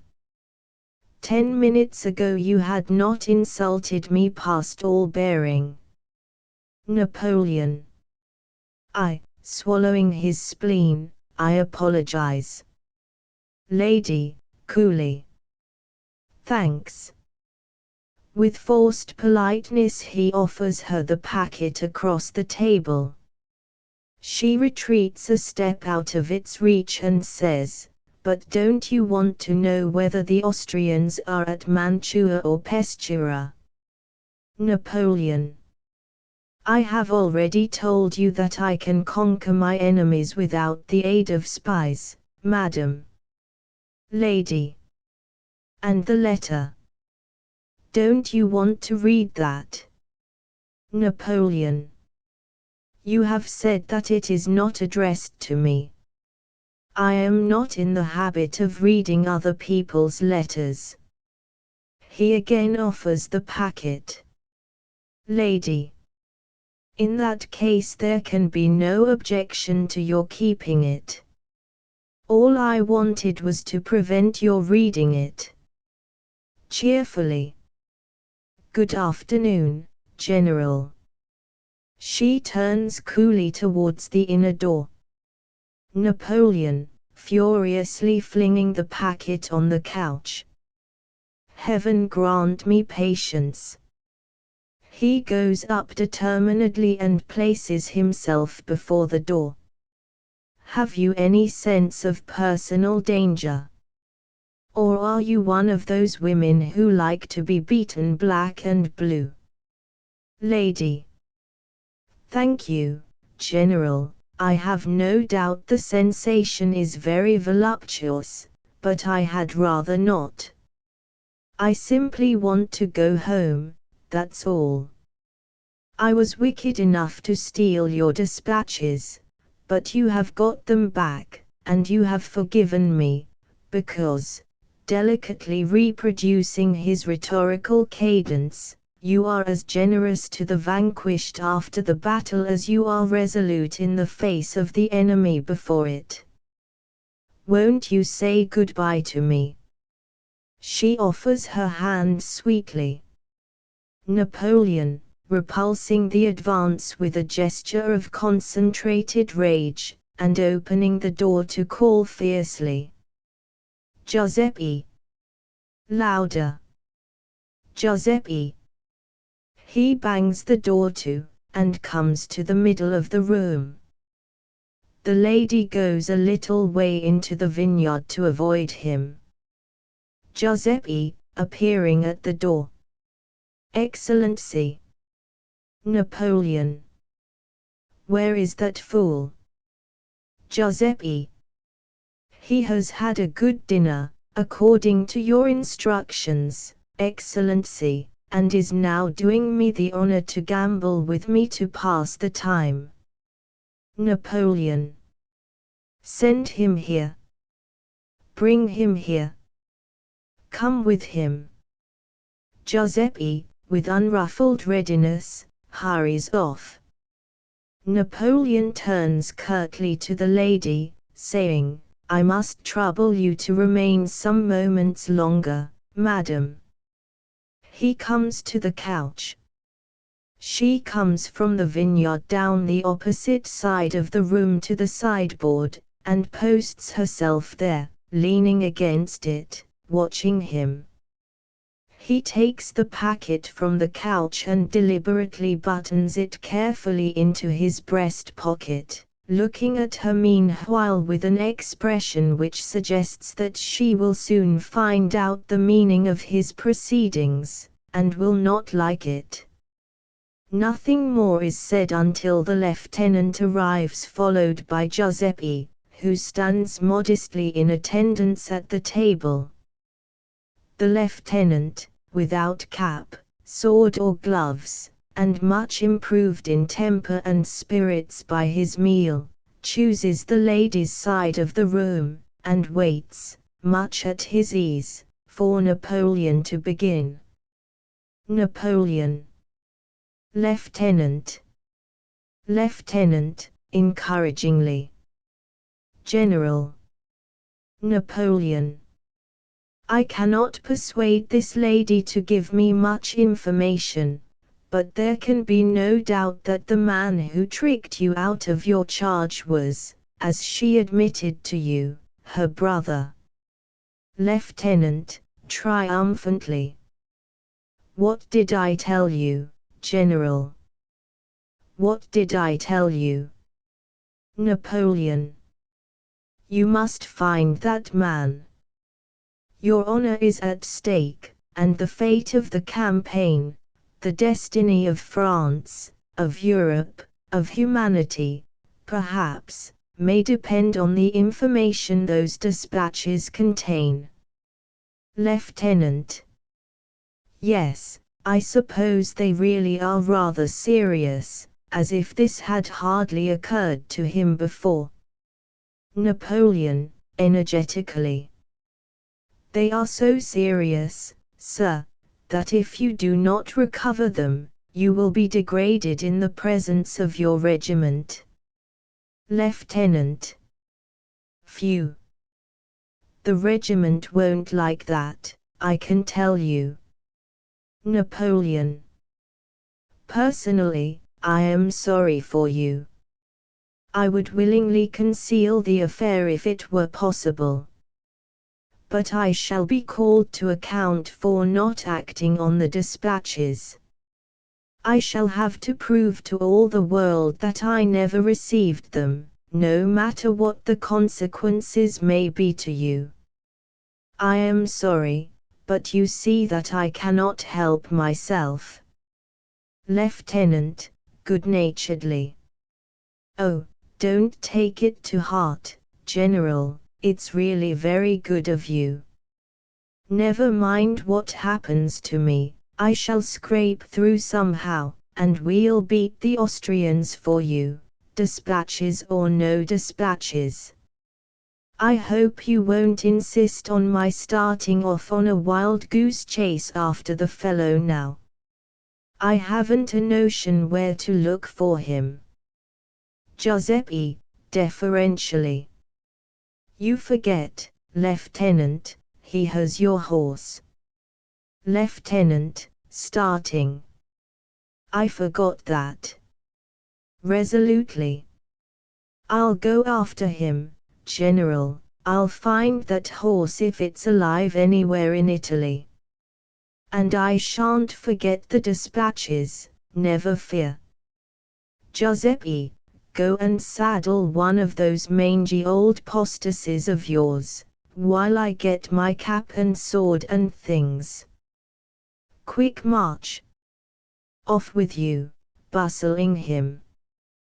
Giuseppe.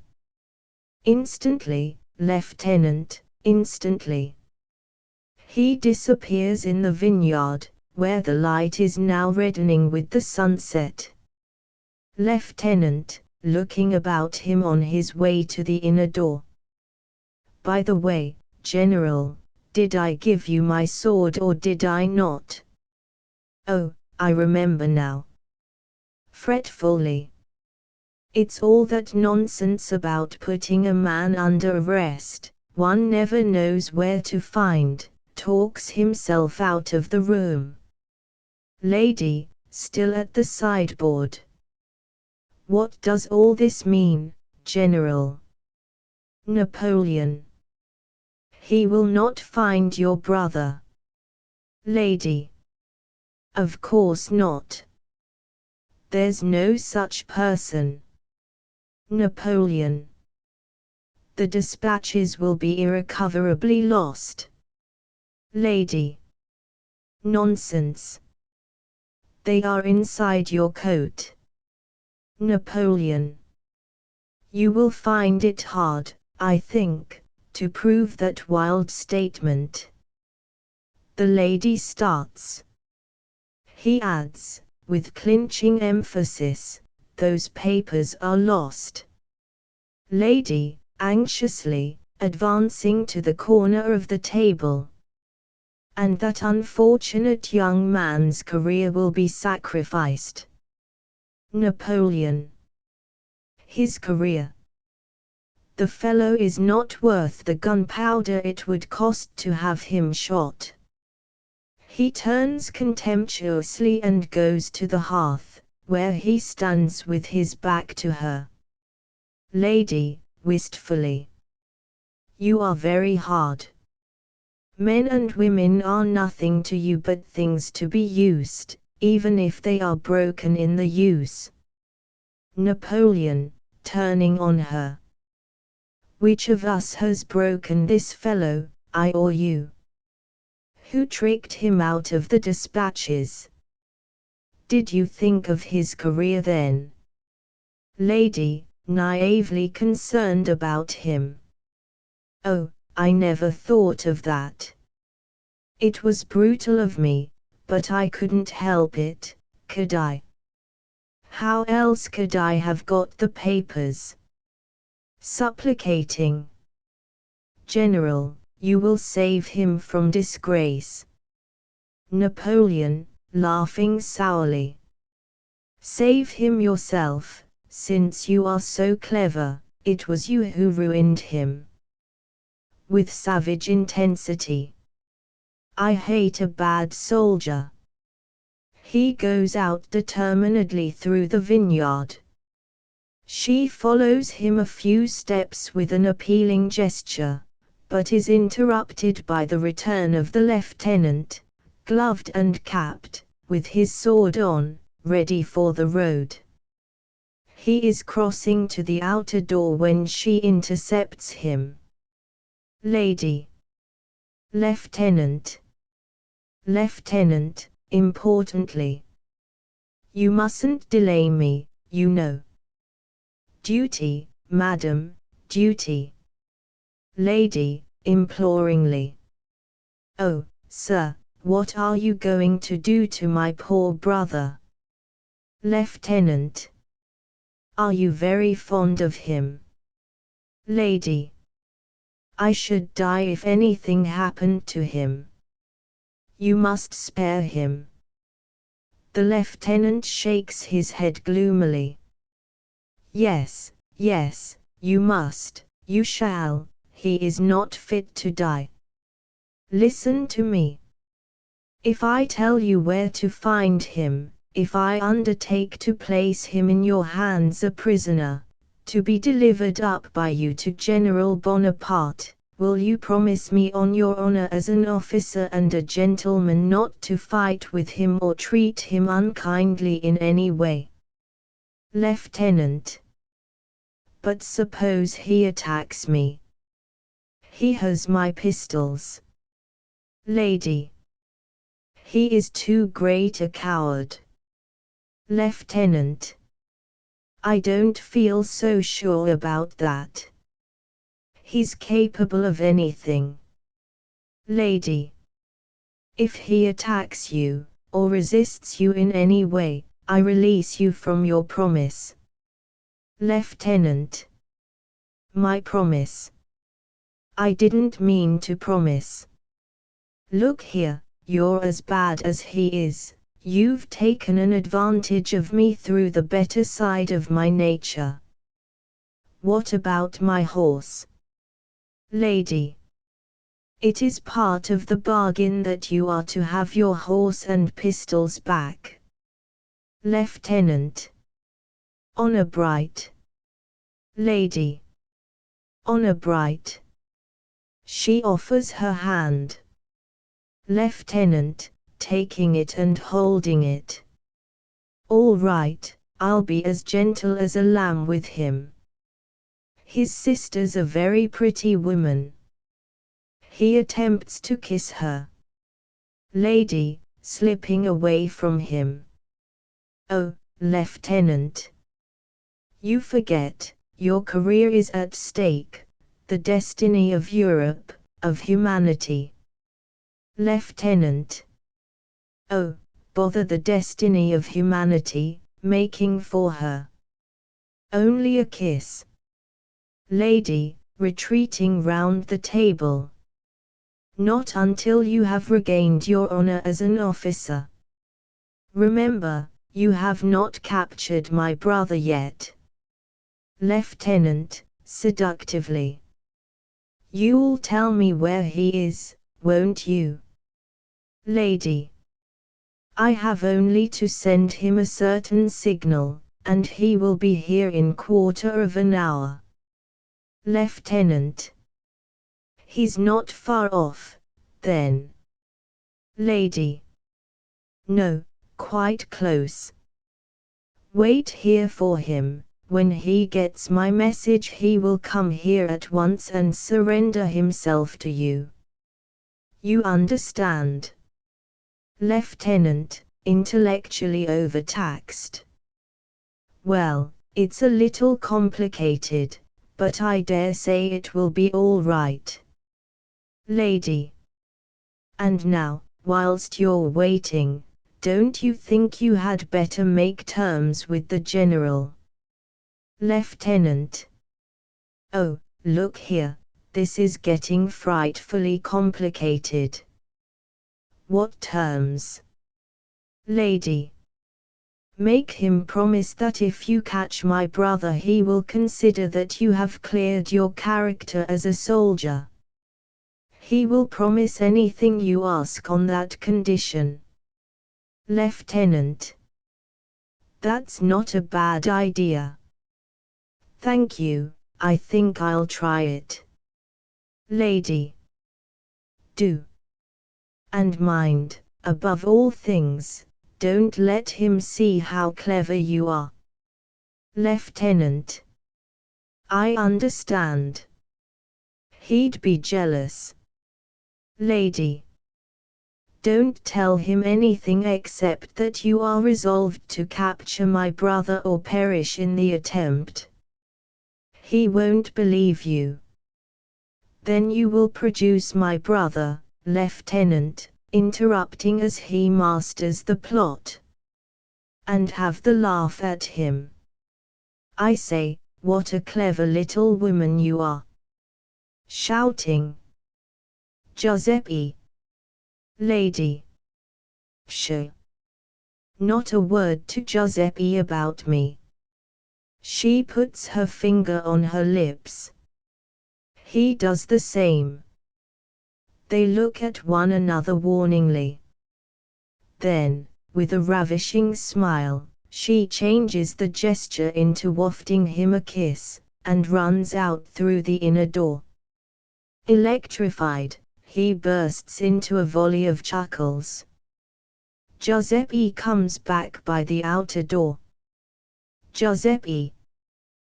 The horse is ready, Lieutenant. Lieutenant.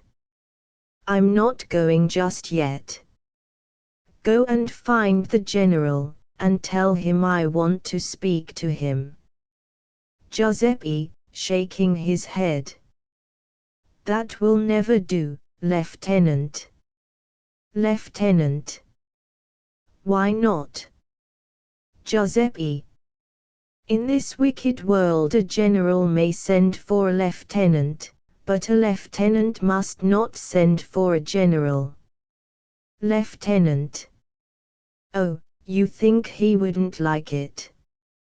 Well, perhaps you're right. One has to be awfully particular about that sort of thing now we've got a republic. Napoleon reappears, advancing from the vineyard, buttoning the breast of his coat, pale and full of gnawing thoughts. Giuseppe, unconscious of Napoleon's approach. Quite true, Lieutenant, quite true. You are all like innkeepers now in France, you have to be polite to everybody. Napoleon, putting his hand on Giuseppe's shoulder. And that destroys the whole value of politeness, eh? Lieutenant.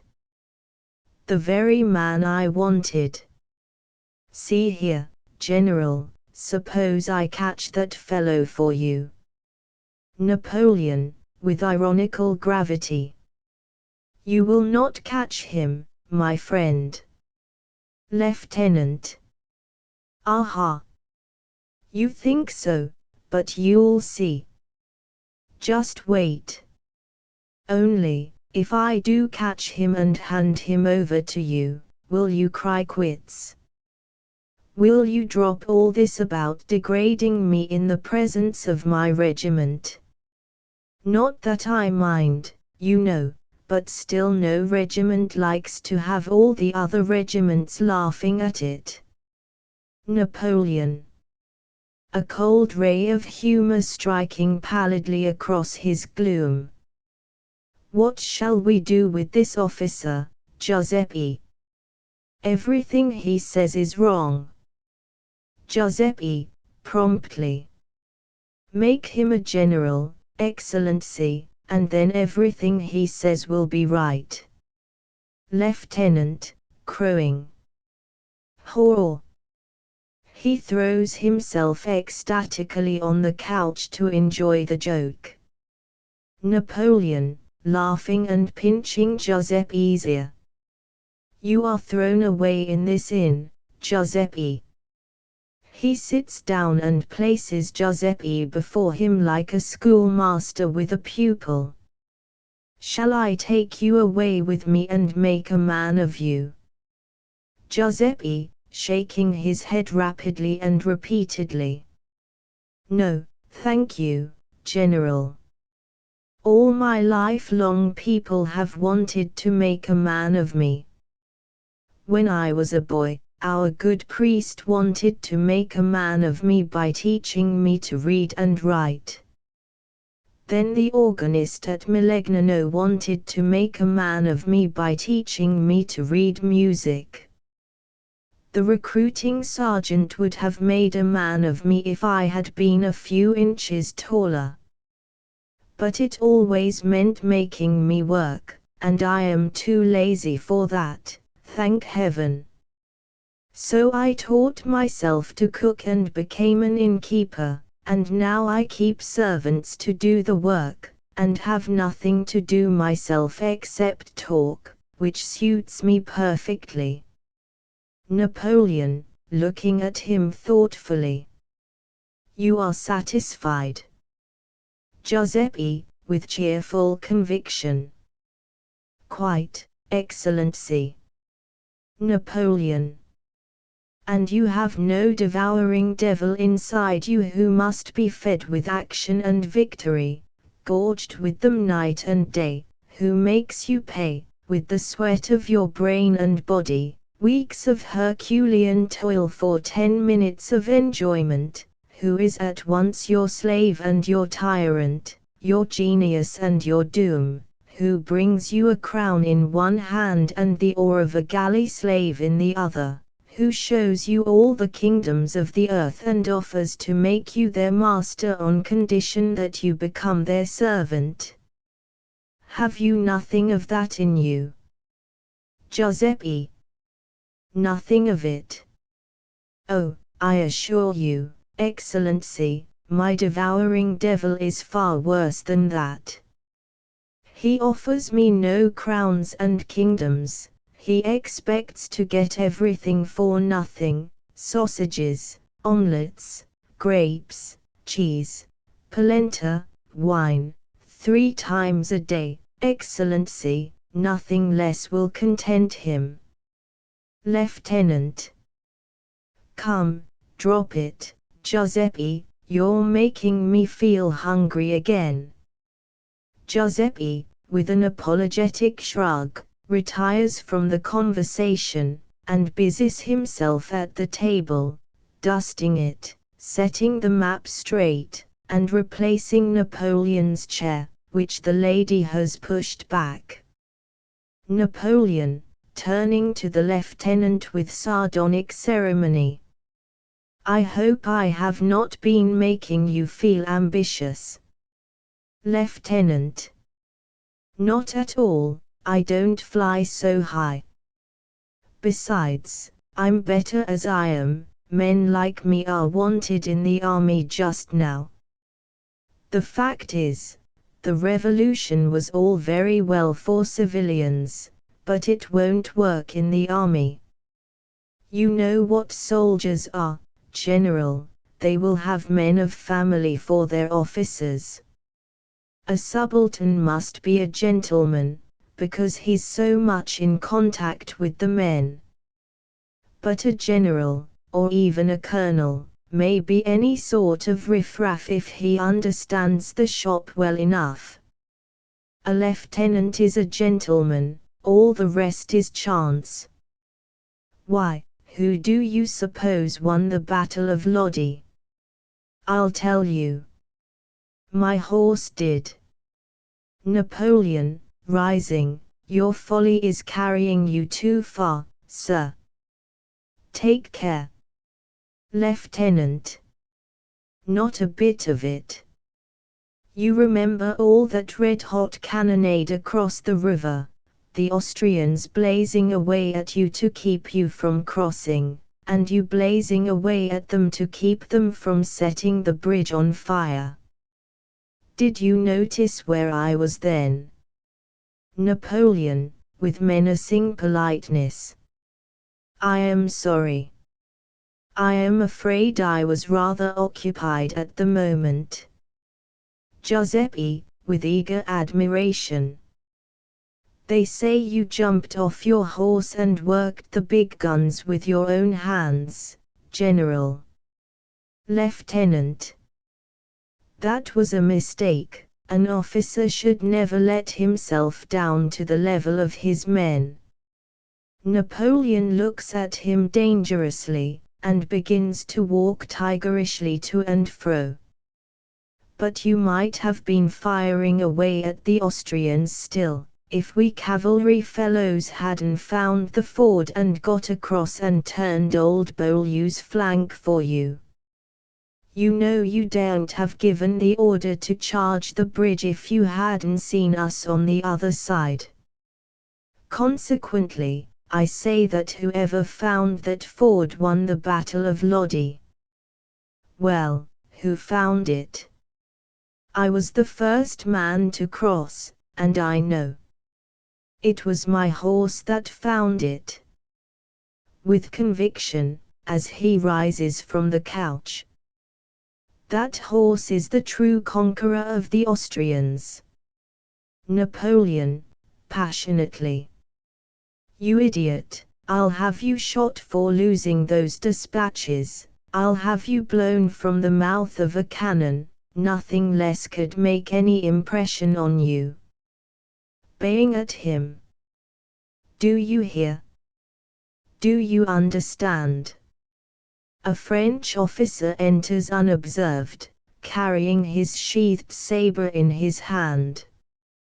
Lieutenant, unabashed. If I don't capture him, General. Remember the if. Napoleon. If. Us, there is no such man. The officer, suddenly stepping between them and speaking in the unmistakable voice of the strange lady. Lieutenant, I am your prisoner. She offers him her saber. They are amazed.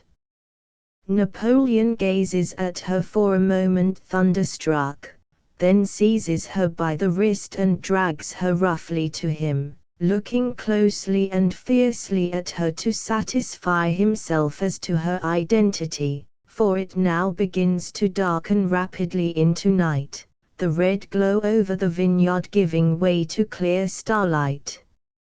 Napoleon. Pa. He flings her hand away with an exclamation of disgust, and turns his back on her with his hand in his breast and his brow lowering. Lieutenant, triumphantly, taking the saber. No such man, General. To the lady. I say, where's my horse? Lady. Safe at Borghetto, waiting for you, Lieutenant. Napoleon, turning on them. Where are the dispatches? Lady. You would never guess. They are in the most unlikely place in the world. Did you meet my sister here, any of you? Lieutenant. Yes. Very nice woman. She's wonderfully like you, but of course she's better looking. Lady, mysteriously. Well, do you know that she is a witch?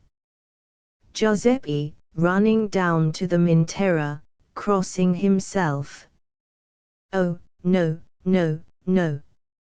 It is not safe to jest about such things. I cannot have it in my house, Excellency. Lieutenant. Yes, drop it. You're my prisoner, you know. Of course I don't believe in any such rubbish, but still it's not a proper subject for joking. Lady. But this is very serious. My sister has bewitched the general. Giuseppe and the lieutenant recoil from Napoleon. General, open your coat, you will find the dispatches in the breast of it. She puts her hand quickly on his breast. Yes, there they are, I can feel them. She looks up into his face half coaxingly, half mockingly. Will you allow me, General? She takes a button as if to unbutton his coat, and pauses for permission. Napoleon, inscrutably. If you dare. Lady. Thank you. She opens his coat and takes out the dispatches. There. To Giuseppe, showing him the dispatches. See. Giuseppe, flying to the outer door. No, in heaven's name. They're bewitched. Lady, turning to the lieutenant. Here, Lieutenant, you're not afraid of them. Lieutenant, retreating. Keep off. Seizing the hilt of the saber. Keep off, I tell you. Lady, to Napoleon. They belong to you, General. Take them. Giuseppe. Don't touch them, Excellency. Have nothing to do with them. Lieutenant. Be careful, General, be careful. Giuseppe. Burn them. And burn the witch, too. Lady, to Napoleon. Shall I burn them? Napoleon, thoughtfully. Yes, burn them. Giuseppe, go and fetch a light. Giuseppe, trembling and stammering. Do you mean go alone, in the dark, with a witch in the house? Napoleon. Pshaw. You're a poltroon. To the lieutenant. Oblige me by going, Lieutenant. Lieutenant, remonstrating. Oh, I say, General. No, look here, you know, nobody can say I'm a coward after Lodi. But to ask me to go into the dark by myself without a candle after such an awful conversation is a little too much. How would you like to do it yourself? Napoleon, irritably. You refuse to obey my order. Lieutenant, resolutely. Yes, I do. It's not reasonable. But I'll tell you what I'll do. If Giuseppe goes, I'll go with him and protect him. Napoleon, to Giuseppe. There. Will that satisfy you? Be off, both of you. Giuseppe, humbly, his lips trembling. Willingly, Your Excellency. He goes reluctantly towards the inner door. Heaven protect me. To the lieutenant. After you, Lieutenant. Lieutenant. You'd better go first, I don't know the way. Giuseppe. You can't miss it.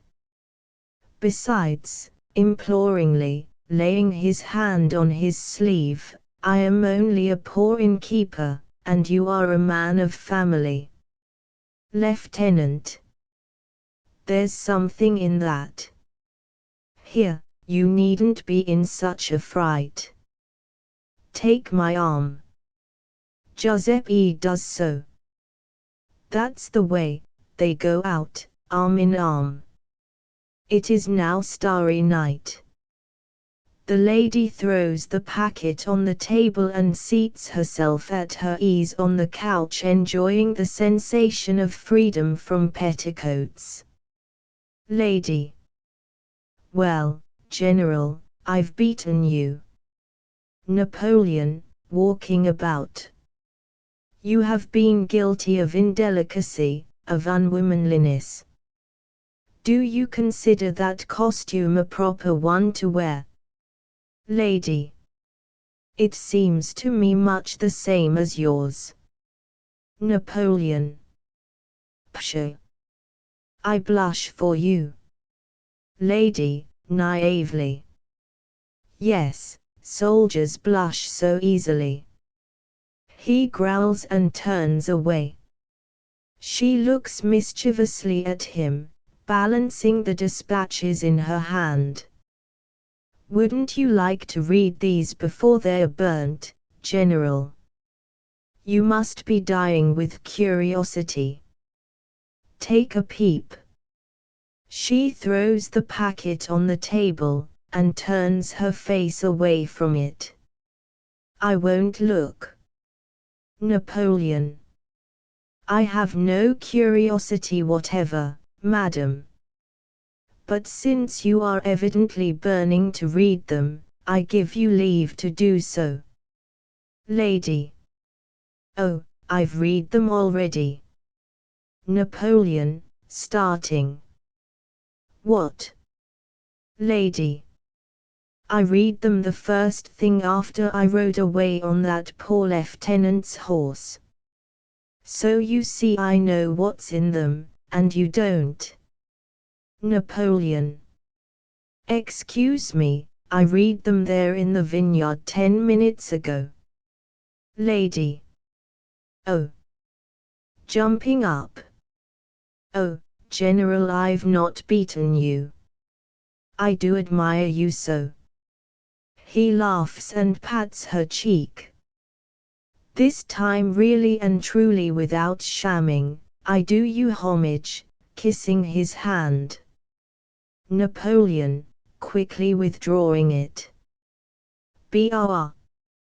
Don't do that. No more witchcraft. Lady. I want to say something to you, only you would misunderstand it. Napoleon. Need that stop you? Lady. Well, it is this. I adore a man who is not afraid to be mean and selfish. Napoleon, indignantly. I am neither mean nor selfish. Lady. Oh, you don't appreciate yourself. Besides, I don't really mean meanness and selfishness. Napoleon. Thank you. I thought perhaps you did. Lady. Well, of course I do. But what I mean is a certain strong simplicity about you. Napoleon. That's better. Lady. You didn't want to read the letters, but you were curious about what was in them. So you went into the garden and read them when no one was looking, and then came back and pretended you hadn't. That's the meanest thing I ever knew any man do, but it exactly fulfilled your purpose, and so you weren't a bit afraid or ashamed to do it. Napoleon, abruptly. Where did you pick up all these vulgar scruples, this, with contemptuous emphasis, conscience of yours? I took you for a lady, an aristocrat. Was your grandfather a shopkeeper, pray? Lady. No, he was an Englishman. Napoleon. That accounts for it. The English are a nation of shopkeepers. Now I understand why you've beaten me. Lady. Oh, I haven't beaten you. And I'm not English. Napoleon. Yes, you are, English to the backbone. Listen to me, I will explain the English to you. Lady, eagerly. Do. With a lively air of anticipating an intellectual treat, she sits down on the couch and composes herself to listen to him. Secure of his audience, he at once nerves himself for a performance. He considers a little before he begins, so as to fix her attention by a moment of suspense.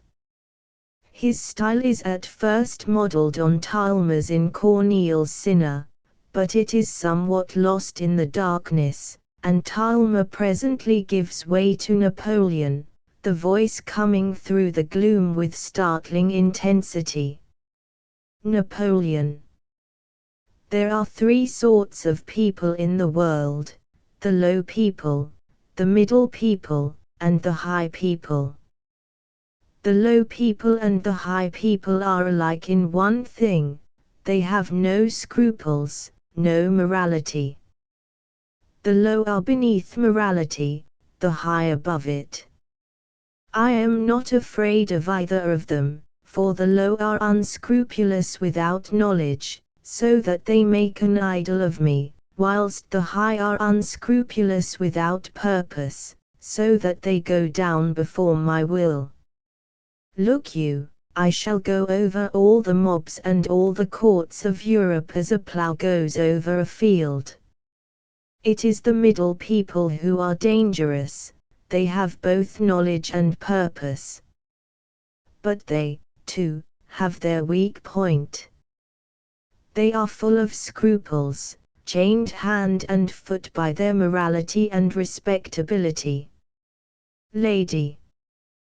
Then you will beat the English, for all shopkeepers are middle people. Napoleon. No, because the English are a race apart. No Englishman is too low to have scruples, no Englishman is high enough to be free from their tyranny. But every Englishman is born with a certain miraculous power that makes him master of the world. When he wants a thing, he never tells himself that he wants it. He waits patiently until there comes into his mind, no one knows how, a burning conviction that it is his moral and religious duty to conquer those who have got the thing he wants. Then he becomes irresistible. Like the aristocrat, he does what pleases him and grabs what he wants. Like the shopkeeper, he pursues his purpose with the industry and steadfastness that come from strong religious conviction and deep sense of moral responsibility. He is never at a loss for an effective moral attitude. As the great champion of freedom and national independence, he conquers and annexes half the world, and calls it colonization. When he wants a new market for his adulterated Manchester goods, he sends a missionary to teach the natives the gospel of peace. The natives kill the missionary, he flies to arms in defense of Christianity, fights for it, conquers for it, and takes the market as a reward from heaven. In defense of his island shores, he puts a chaplain on board his ship, nails a flag with a cross on it to his top-gallant mast, and sails to the ends of the earth, sinking, burning and destroying all who dispute the empire of the seas with him. He boasts that a slave is free the moment his foot touches British soil, and he sells the children of his poor at 6 years of age to work under the lash in his factories for 16 hours a day. He makes 2 revolutions, and then declares war on our one in the name of law and order. There is nothing so bad or so good that you will not find Englishmen doing it, but you will never find an Englishman in the wrong. He does everything on principle.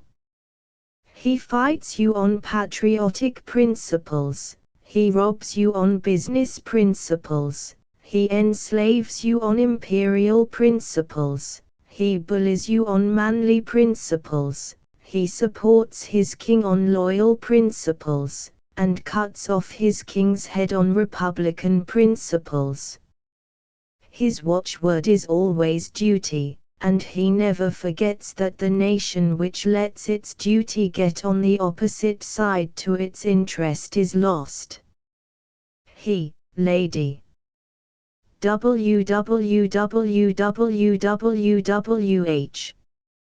Do stop a moment. I want to know how you make me out to be English at this rate. Napoleon, dropping his rhetorical style. It's plain enough. You wanted some letters that belonged to me. You have spent the morning in stealing them, yes, stealing them, by highway robbery.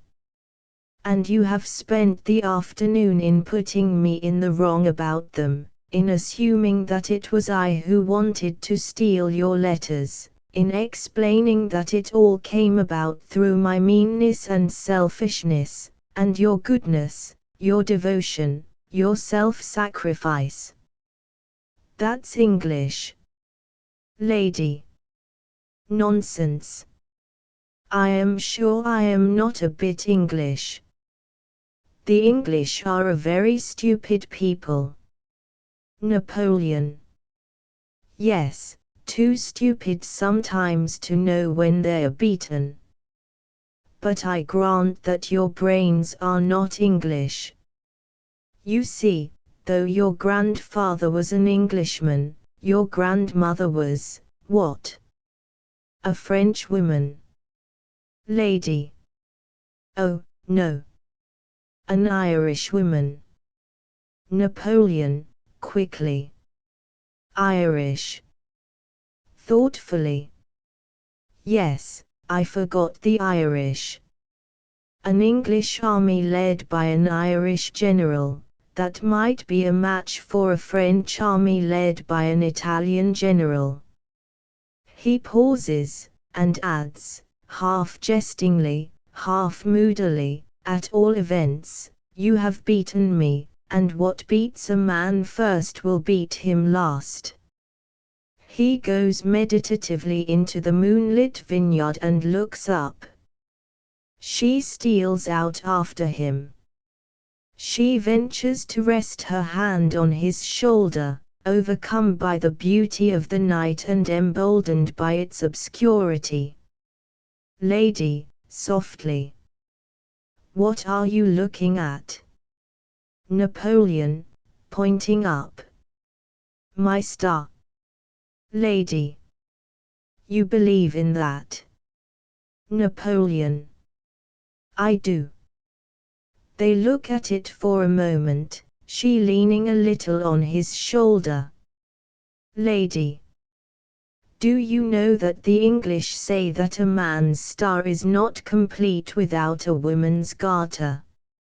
Napoleon, scandalized, abruptly shaking her off and coming back into the room. Pa! The hypocrites! If the French said that, how they would hold up their hands in pious horror. He goes to the inner door and holds it open, shouting, "Hello! Giuseppe! Where's that light, man?" He comes between the table and the sideboard, and moves the chair to the table, beside his own. We have still to burn the letter. He takes up the packet. Giuseppe comes back, pale and still trembling, carrying a branched candlestick with a couple of candles alight, in one hand, and a broad snuffers tray in the other.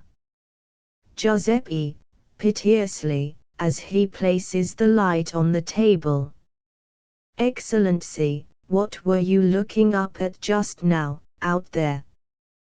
He points across his shoulder to the vineyard, but is afraid to look round. Napoleon, unfolding the packet. What is that to you? Giuseppe, stammering. Because the witch is gone, vanished, and no one saw her go out. Lady, coming behind him from the vineyard. We were watching her riding up to the moon on your broomstick, Giuseppe. You will never see her again. Giuseppe. Gesù Maria. He crosses himself and hurries out. Napoleon, throwing down the letters in a heap on the table. Now. He sits down at the table in the chair which he has just placed. Lady. Yes, but you know you have the letter in your pocket. He smiles, takes a letter from his pocket, and tosses it on the top of the heap. She holds it up and looks at him, saying, "About Caesar's wife." Napoleon. Caesar's wife is above suspicion. Burn it. Lady, taking up the snuffers and holding the letter to the candle flame with it. I wonder, would Caesar's wife be above suspicion if she saw us here together? Napoleon, echoing her, with his elbows on the table and his cheeks on his hands, looking at the letter. I wonder. The strange lady puts the letter down a light on the snuffers tray, and sits down beside Napoleon, in the same attitude, elbows on table, cheeks on hands, watching it burn. When it is burnt, they simultaneously turn their eyes and look at one another. The curtain steals down and hides them. Asterisk asterisk asterisk end of the Project Gutenberg ebook The Man of Destiny asterisk asterisk asterisk updated editions will replace the previous one, the old editions will be renamed. Creating the works from print editions not protected by U.S. copyright law means that no one owns a United States copyright in these works, so the Foundation, and you, can copy and distribute it in the United States without permission and without paying copyright royalties. Special rules, set forth in the general terms of use part of this license, apply to copying and distributing Project Gutenberg trademark symbol electronic works to protect the Project Gutenberg trademark symbol concept and trademark. Project Gutenberg is a registered trademark, and may not be used if you charge for an ebook, except by following the terms of the trademark license, including paying royalties for use of the Project Gutenberg trademark. If you do not charge anything for copies of this ebook, complying with the trademark license is very easy. You may use this ebook for nearly any purpose, such as creation of derivative works, reports, performances and research. Project Gutenberg ebooks may be modified and printed and given away. You may do practically anything in the United States with ebooks not protected by U.S. copyright law. Redistribution is subject to the trademark license, especially commercial redistribution. Start. Full license. The full Project Gutenberg license. Please read this before you distribute or use this work to protect the Project Gutenberg trademark symbol mission of promoting the free distribution of electronic works. By using or distributing this work, or any other work associated in any way with the phrase Project Gutenberg, you agree to comply with all the terms of the full Project Gutenberg trademark symbol license available with this file or online at www.gutenberg.org/license. Section 1. General Terms of Use and Redistributing Project Gutenberg Trademark Symbol Electronic Works 1.0. By reading or using any part of this Project Gutenberg trademark symbol electronic work, you indicate that you have read, understand, agree to and accept all the terms of this license and intellectual property, trademark/copyright, agreement. If you do not agree to abide by all the terms of this agreement, you must cease using and return or destroy all copies of Project Gutenberg trademark symbol electronic works in your possession. If you paid a fee for obtaining a copy of or access to a Project Gutenberg trademark symbol electronic work and you do not agree to be bound by the terms of this agreement, you may obtain a refund from the person or entity to whom you paid the fee as set forth in paragraph 1.e.8. 1.b Project Gutenberg is a registered trademark. It may only be used on or associated in any way with an electronic work by people who agree to be bound by the terms of this agreement. There are a few things that you can do with most Project Gutenberg trademark symbol electronic works even without complying with the full terms of this agreement. See paragraph 1.c below. There are a lot of things you can do with Project Gutenberg trademark symbol electronic works if you follow the terms of this agreement and help preserve free future access to Project Gutenberg trademark symbol electronic works. See paragraph 1.e below. 1.c The Project Gutenberg Literary Archive Foundation, the Foundation or PGLAF, owns a compilation copyright in the collection of Project Gutenberg trademark symbol electronic works. Nearly all the individual works in the collection are in the public domain in the United States. If an individual work is unprotected by copyright law in the United States and you are located in the United States, we do not claim a right to prevent you from copying, distributing, performing, displaying or creating derivative works based on the work as long as all references to Project Gutenberg are removed. Of course, we hope that you will support the Project Gutenberg trademark symbol mission of promoting free access to electronic works by freely sharing Project Gutenberg trademark symbol works in compliance with the terms of this agreement for keeping the Project Gutenberg trademark symbol name associated with the work. You can easily comply with the terms of this agreement by keeping this work in the same format with its attached full Project Gutenberg trademark symbol license when you share it without charge with others. 1.d The copyright laws of the place where you are located also govern what you can do with this work.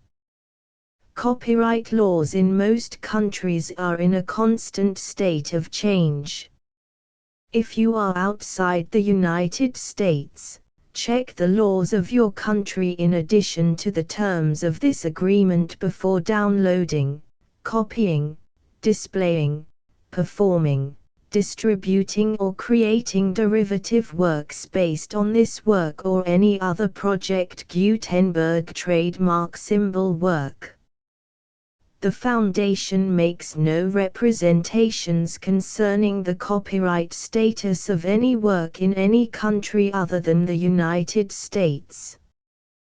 1.e Unless you have removed all references to Project Gutenberg. 1.e.1 The following sentence, with active links to, or other immediate access to, the full Project Gutenberg trademark symbol license must appear prominently whenever any copy of a Project Gutenberg trademark symbol work, any work on which the phrase Project Gutenberg appears, or with which the phrase Project Gutenberg is associated, is accessed, displayed, performed, viewed, copied or distributed.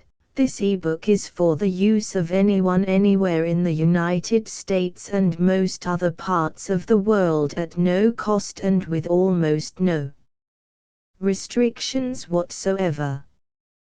You may copy it, give it away or reuse it under the terms of the Project Gutenberg license included with this ebook or online at www.gutenberg.org.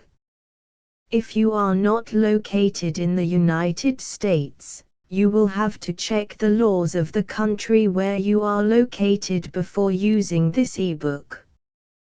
1.e.2 If an individual Project Gutenberg trademark symbol electronic work is derived from texts not protected by U.S. copyright law, does not contain a notice indicating that it is posted with permission of the copyright holder, the work can be copied and distributed to anyone in the United States without paying any fees or charges.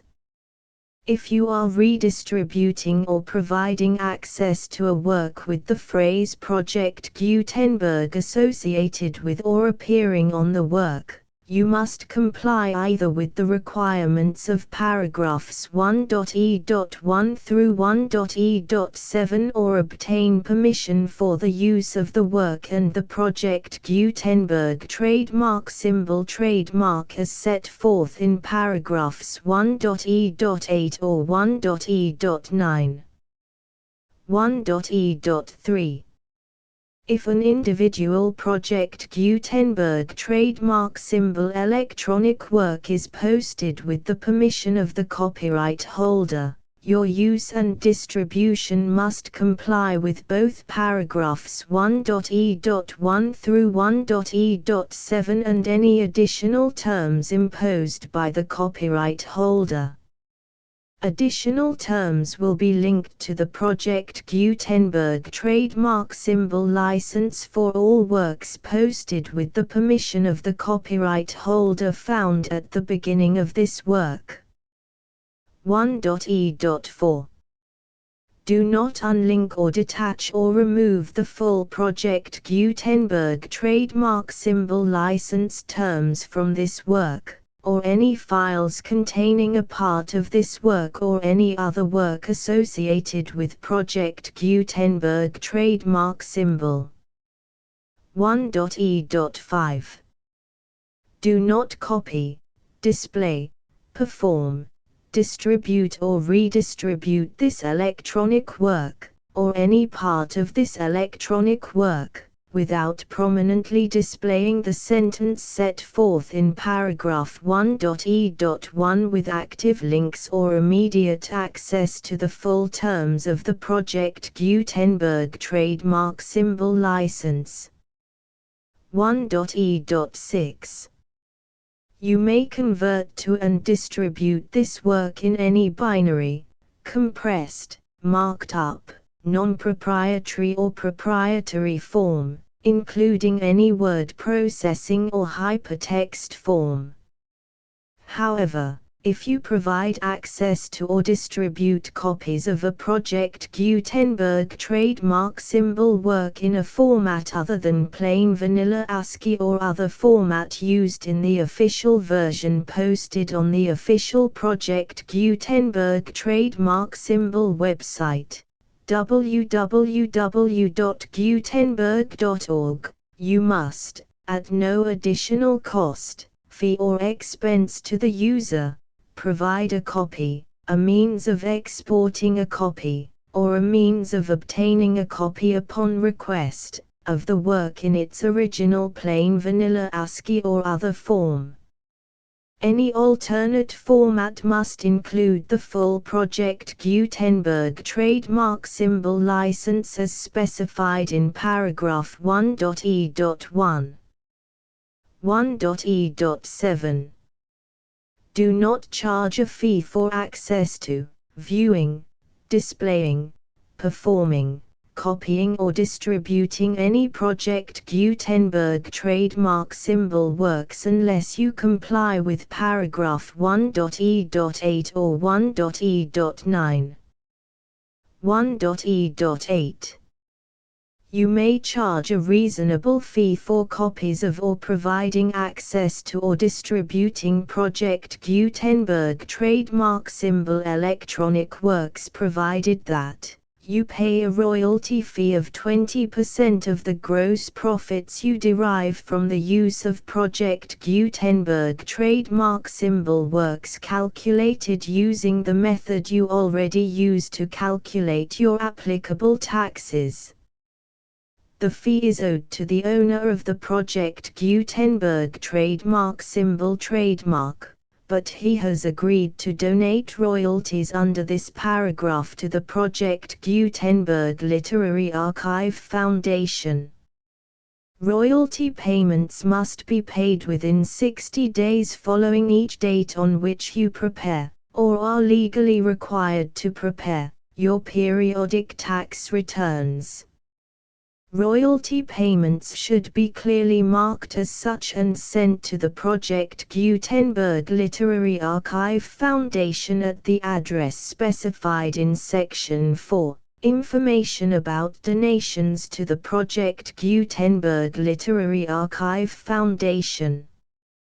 You provide a full refund of any money paid by a user who notifies you in writing, or by email, within 30 days of receipt that he does not agree to the terms of the full Project Gutenberg trademark symbol license.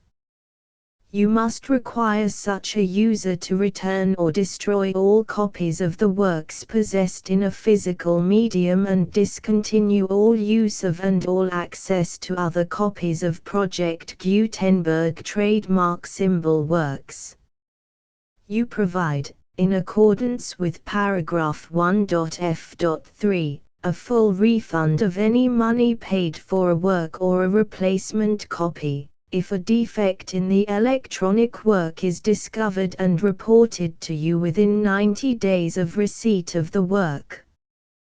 You comply with all other terms of this agreement for free distribution of Project Gutenberg trademark symbol works. 1.e.9. If you wish to charge a fee or distribute a Project Gutenberg trademark symbol electronic work or group of works on different terms than are set forth in this agreement, you must obtain permission in writing from the Project Gutenberg Literary Archive Foundation, the manager of the Project Gutenberg trademark symbol trademark. Contact the Foundation as set forth in Section 3 below. 1.f1.f.1. Project Gutenberg volunteers and employees expend considerable effort to identify, do copyright research on, transcribe and proofread works not protected by U.S. copyright law in creating the Project Gutenberg trademark symbol collection. Despite these efforts, Project Gutenberg trademark symbol electronic works, and the medium on which they may be stored, may contain defects such as, but not limited to, incomplete, inaccurate or corrupt data, transcription errors, a copyright or other intellectual property infringement, a defective or damaged disk or other medium, a computer virus, or computer codes that damage or cannot be read by your equipment. 1.f.2. Limited warranty, disclaimer of damages, except for the right of replacement or refund described in paragraph 1.f.3, the Project Gutenberg Literary Archive Foundation, the owner of the Project Gutenberg trademark symbol trademark, and any other party distributing a Project Gutenberg trademark symbol electronic work under this agreement, disclaim all liability to you for damages, costs and expenses, including legal fees. You agree that you have no remedies for negligence, strict liability, breach of warranty or breach of contract except those provided in paragraph 1.f.3. You agree that the foundation, the trademark owner, and any distributor under this agreement will not be liable to you for actual, direct, indirect, consequential, punitive or incidental damages even if you give notice of the possibility of such damage. 1.f.3.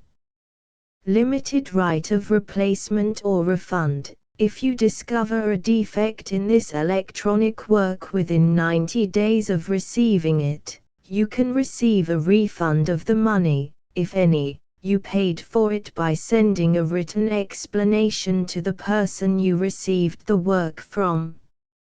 If you received the work on a physical medium, you must return the medium with your written explanation.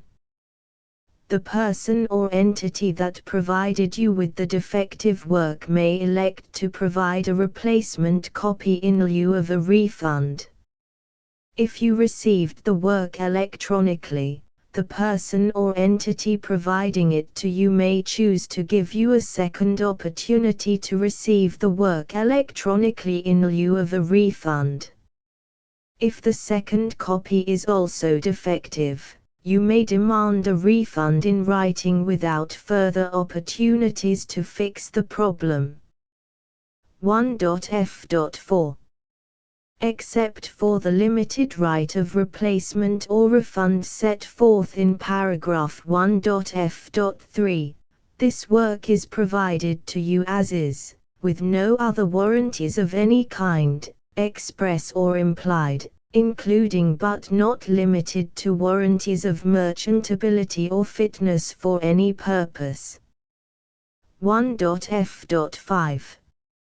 Some states do not allow disclaimers of certain implied warranties or the exclusion or limitation of certain types of damages. If any disclaimer or limitation set forth in this agreement violates the law of the state applicable to this agreement, the agreement shall be interpreted to make the maximum disclaimer or limitation permitted by the applicable state law. The invalidity or unenforceability of any provision of this agreement shall not void the remaining provisions. 1.f.6. Indemnity. You agree to indemnify and hold the foundation, the trademark owner, any agent or employee of the foundation, anyone providing copies of Project Gutenberg trademark symbol electronic works in accordance with this agreement, and any volunteers associated with the production, promotion and distribution of Project Gutenberg trademark symbol electronic works, harmless from all liability, costs and expenses, including legal fees, that arise directly or indirectly from any of the following which you do or cause to occur. A. Distribution of this or any Project Gutenberg trademark symbol work.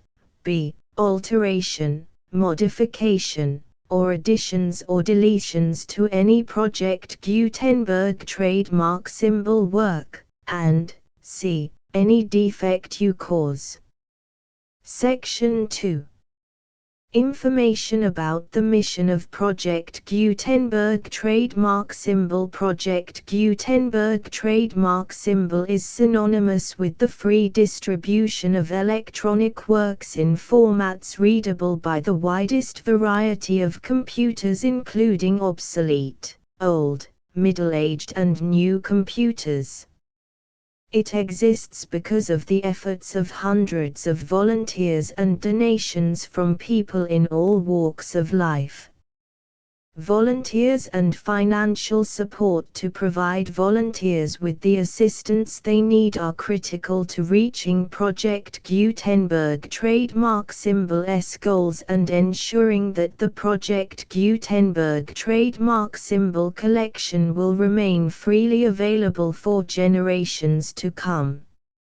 In 2001, the Project Gutenberg Literary Archive Foundation was created to provide a secure and permanent future for Project Gutenberg trademark symbol and future generations. To learn more about the Project Gutenberg Literary Archive Foundation and how your efforts and donations can help, see sections 3 and 4 and the Foundation information page at www.gutenberg.org. Section 3. Information about the Project Gutenberg Literary Archive Foundation. The Project Gutenberg Literary Archive Foundation is a non-profit 501(c)(3) educational corporation organized under the laws of the state of Mississippi and granted tax-exempt status by the Internal Revenue Service. The Foundation's IN or Federal Tax Identification Number is 64-6221541. Contributions to the Project Gutenberg Literary Archive Foundation are tax-deductible to the full extent permitted by U.S. federal laws and your state's laws.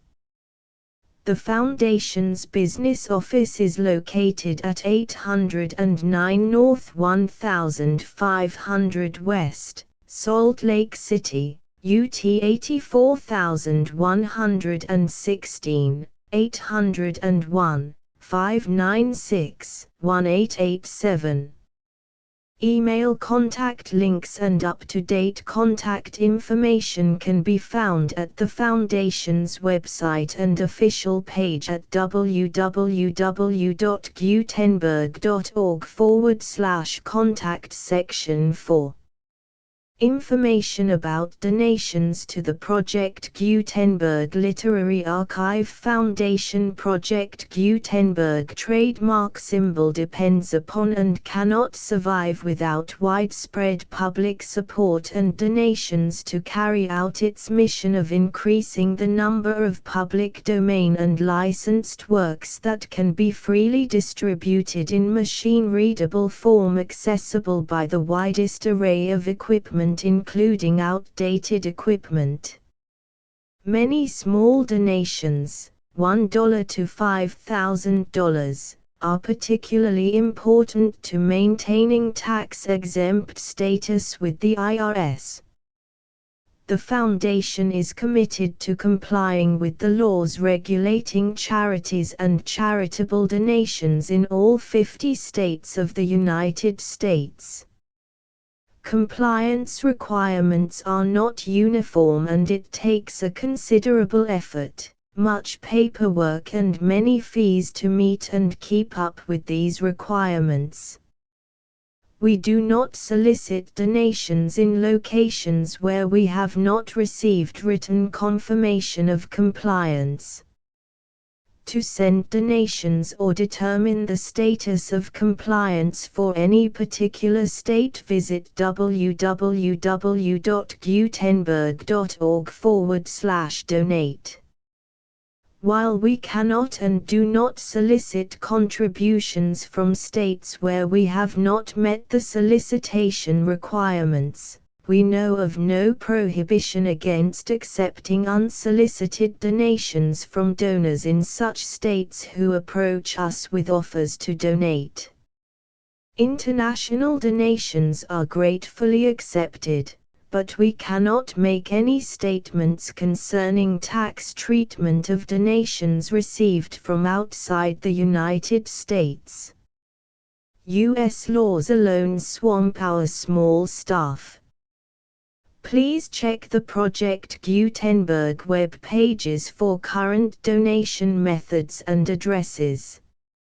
Donations are accepted in a number of other ways including checks, online payments and credit card donations. To donate, please visit www.gutenberg.org/donate. Section 5.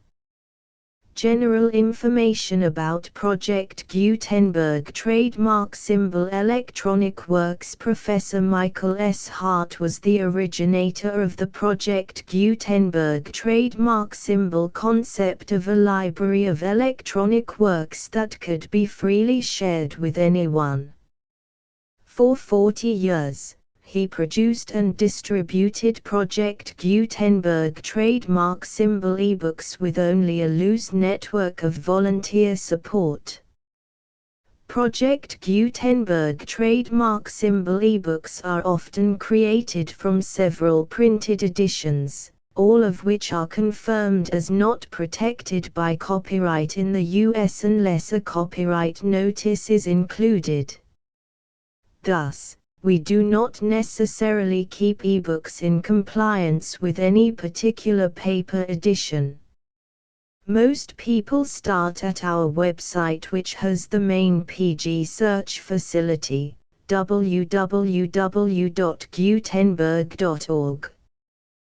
This website includes information about Project Gutenberg trademark symbol, including how to make donations to the Project Gutenberg Literary Archive Foundation, how to help produce our new ebooks, and how to subscribe to our email newsletter to hear about new ebooks.